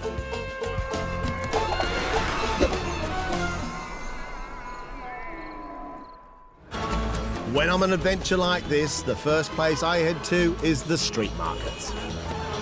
Hi, John. How are you? It's nice to meet you. If you're in for street food, you've come to the right place. I absolutely love street food. I think for me, street food is it's sort of the heartbeat of a culture. You get to see the street food where people really eat. This is my favourite thing to do. Yes. Eat and explore. Yeah. Of course, I usually find I can pick up the lingo like a local. Quahag, tal guglian, and biscuitelli. And this one, what's this one? Look. Ortigiet. Ortiet. Oh, that's ortiet. That's 8 in Italian, but what's 8 in Maltese? Minio. So there you go. The Arabic influence is really strong. For a full Egyptian breakfast in Luxor, I found a lad with the fastest hands in the West, bank of the Nile.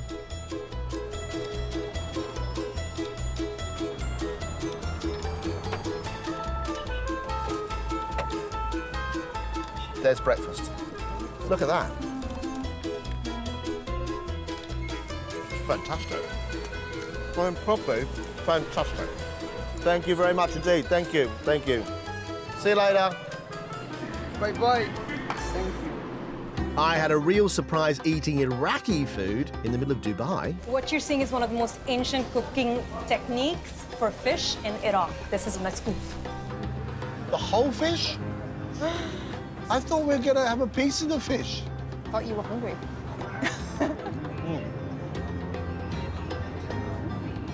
Wow. Wowee. It's like the best kebab I've ever eaten in my life. I've been here before and eaten in hotel dining rooms and glitzy restaurants. And I have to tell you, that's the best meal I've eaten in Dubai ever. You've got no chance, mate. I can honestly say that every street food I tried left an impression. This is Molokhia. Grows in Nile, West Bank and East Bank in Luxor. Everyone is eat Molokhia in the season. Can I eat some raw? Yes, all this. I'll give it a go. Oh, no. Not okay.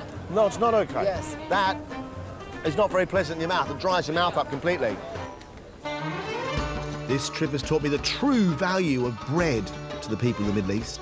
So the word for bread is aish in Arabic, and aish actually means life, or comes from the word of life. This is really what bread is to Egyptians, you know? They are so beautiful. Right. What's the name of the bread? Shamsi. Hey, Shamsi. Shamsi. Ayo, Shamsi. What's Shamsi? This? Shamsi means sun. Is that right? Today, Egypt is the biggest producer and consumer of bread in the world. A love affair that dates back thousands of years. That's the original food delivery service. Yeah. You even got a high five on the way out. I mean, that is incredible.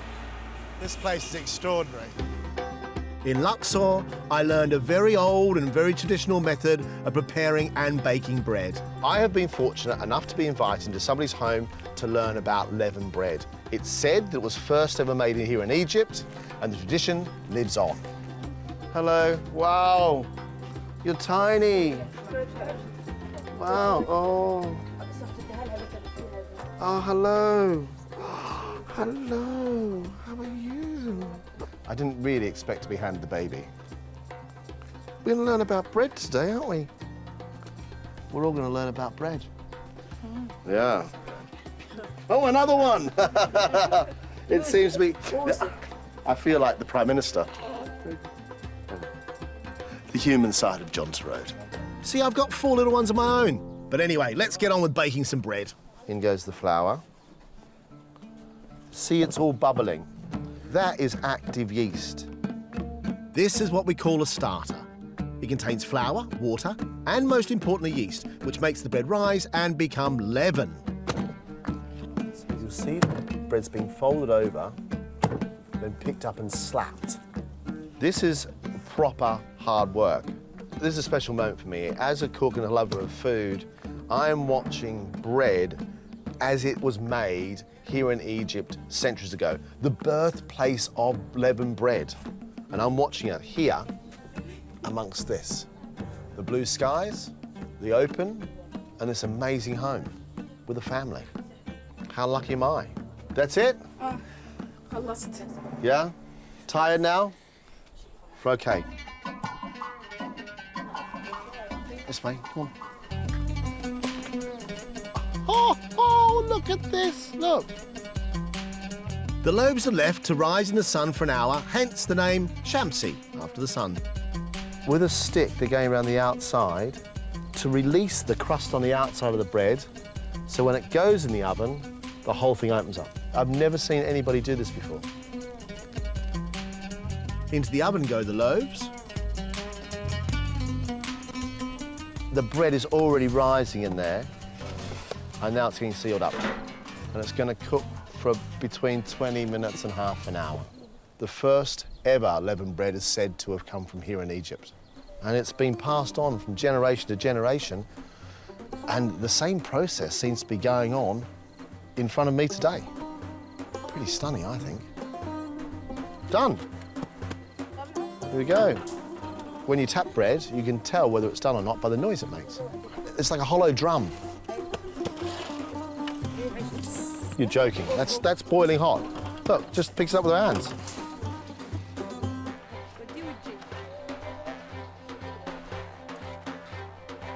An ancient technique using ancient grain in a house, using ancient materials in a modern world. Next time you pick up a loaf of bread from the shop, have a little think about its humble beginnings. Ah, and time to eat. This is very special. Thank you very much indeed.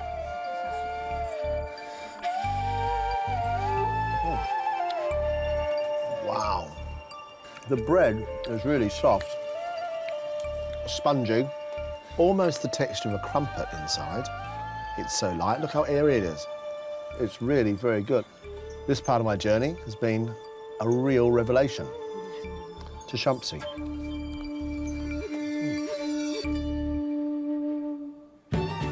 In Cairo, flatbreads are churned out by the thousands in a factory environment and at breakneck pace. Show me the way. Whoa, what a place. This is super traditional, very authentic. Can I stick my head in that oven and just have a look? Please don't do that. No, I'm not going to stick my head in the oven, but I want to have a look. Is that all right? Yeah. It runs very, very deep inside. Oh, Sorry. my goodness. And they puff up. They're like lanterns. They almost look like they're not real, like bits of crepe paper. Yeah.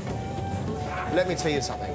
It's hot in here. I mean, not a little bit hot. I mean, hotter than hot on a hot day on Hot Island. And these guys are just doing this over and over and over and over. Oh, okay, I'm out the way. Oh, okay, I'm out the way. Right, time to get out of here. Perhaps most surprisingly of all was that in the desert, they've found a way to bake bread without any oven at all. They mix a simple dough with flour, water and salt and bury it directly in the ashes of a small fire. That is, quite simply, impressive. A pit, some coals, a little bit of sand, and bread made from just flour and water. My big question is, how do you know when it's done? Mary Berry would have a problem putting a little fork in there to make sure it's got nothing sticky on it. But one thing's for sure, bread in the Middle East comes in all shapes and sizes, and there are plenty of ways to eat it. What is it? This is my personal favorite dish, and it's called hawashi. Hawashi. Hawashi. Can we stop the temptation? Can we actually eat some? Yes.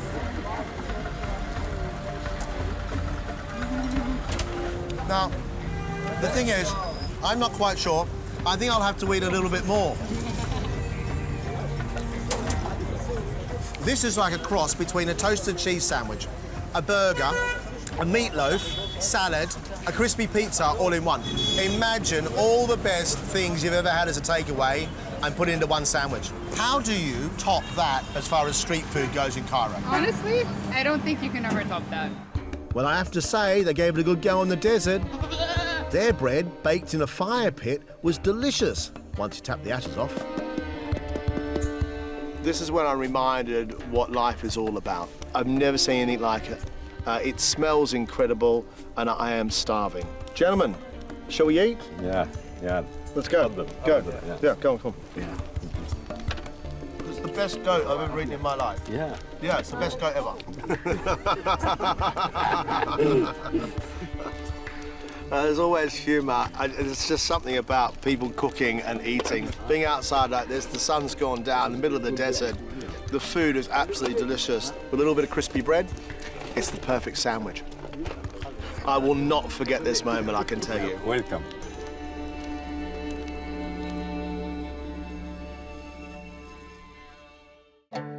I'm revisiting some treasured memories from my Middle Eastern food adventure, where I was always humbled by the sheer simplicity of every process.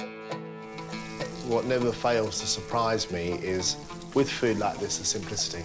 There's no fancy implements, there's no machines, there's no piping bags, there's nothing like that at all. It's just somebody popping the donuts over in the oil.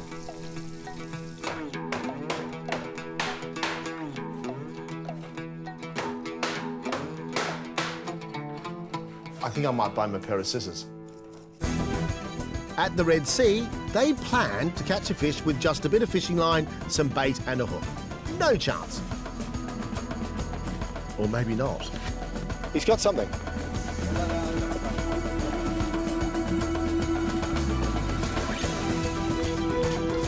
Wow, that is a fish. That's a coral trout. That's beautiful. Arab name is called Nigel. Nigel. Not Nigel, Nigel. Nigel. What a beauty. Big? Yeah. Wow, I tell you what, if you stroke it, it won't get any bigger. That's fantastic. Yeah. 20 minutes we're out here. Yeah. One line, Yeah. one hook, one bit of bait, and we've caught a fish. Yeah. My day has been made. And it wasn't long before Nigel the coral trout was joined by Graham the grouper, Roger the red snapper, and the skinny one is Brian the barracuda. Amazing. They've gone on scales on, guts in, and the scales been burnt off slowly by the ash. I've never had a fish that's not been gutted before. Those cooked fish got a quick dunk in the sea, and that was it. Perfect. Just falls apart. Look at all that lovely white flesh. Beautifully white, soft, clear fish flesh, just freshly caught. Fish above the style. Yeah. Wow. That's really good. The little trick of washing it in the sea to cool it down really quickly is, I think, is inspired because the flesh will now just easily come off the bone. A very, very clever trick I've just learned. Oh, yeah. Not quite. Yum. Yum. It doesn't get much simpler than that. Spices, of course, are a central ingredient in Middle Eastern cooking.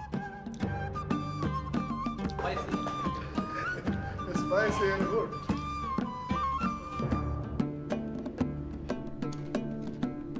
Smell that. That's crazy, right? Yeah. The difference in that as a smell is quite incredible to what I'm used to. And it's slightly hot.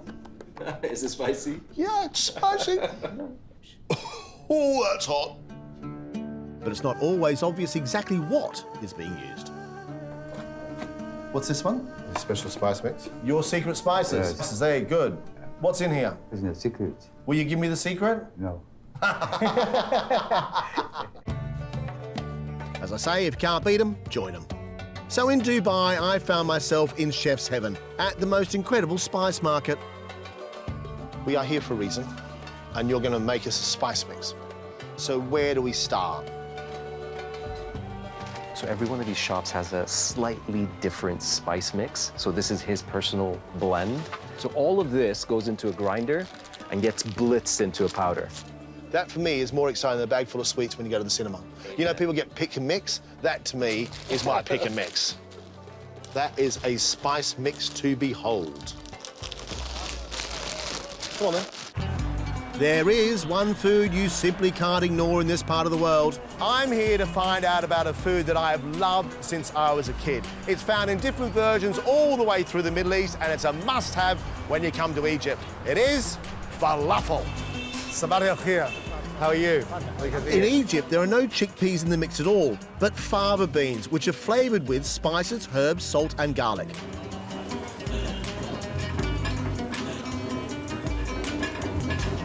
He said he's finished this bit, but actually we've still got to cook it. And then I get to eat it. To the cooker we go. Here we go. Right now, Ahmed has got a bowl of falafel mix. His hand is touching a mixture of coriander seed and a herb, patting the top, taking a piece out and then going inside. You can smell the garlic and the herbs as it cooks. I've learned how to make falafel, I've learned how to cook it, and add these little bits of spices. One thing to do, and that's eat it.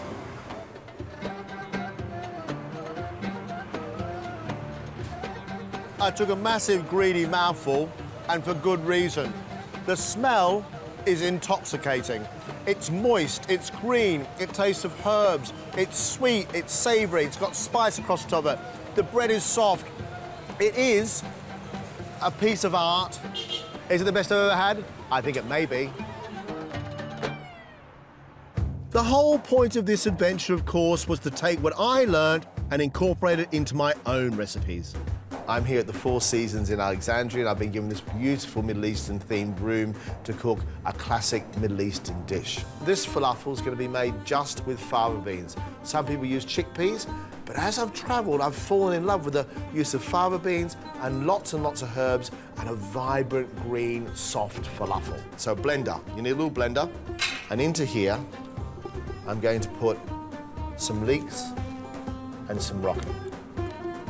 To that, I'm going to put in a couple of cloves of garlic, a good handful of coriander, lots and lots of parsley, and then blend the whole lot together. And now, a good-sized bowl of the soaked fava beans. So it's about 2/3 beans, 1/3 flavouring. To that, a good spoonful of ground cumin, a good teaspoon of ground coriander, some pepper, and some salt.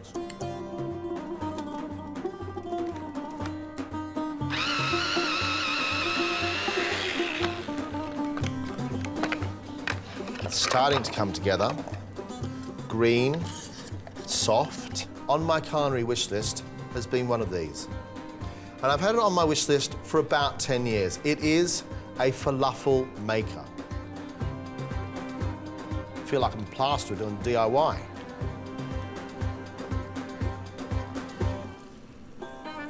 They're looking pretty good. And just let them cook. They're looking really good. I might go home and open up a falafel shop. I'll call it John's Falafels.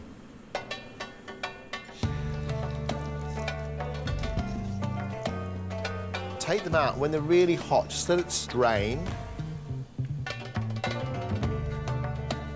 Whilst they're hot, a nice little sprinkling of sesame seeds. The outside is brown, the inside is vibrant and green. I'm going to serve my falafels with just a little bit of chopped salad made from tomatoes, cucumber, some lemon juice, and a little bit of coriander and mint. And to spice up your life, a bit of chili. Lovely Egyptian bread. Open the bread up so you get a little pocket. Some chopped salad. A couple of falafel. Squeeze it just a little bit, look. And the falafel burst open, showing the surprise of the green inner. Like little monsters poking their heads out of bed. a bit of tahina, and a bit of pickle. There you have it, a Middle Eastern staple, falafel.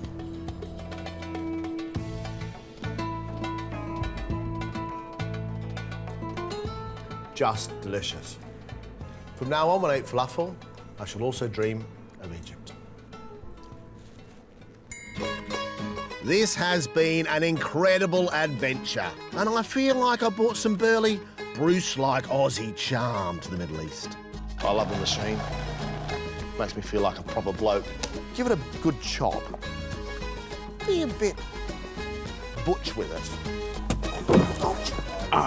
God bless you. You are still proper and fantastic looking.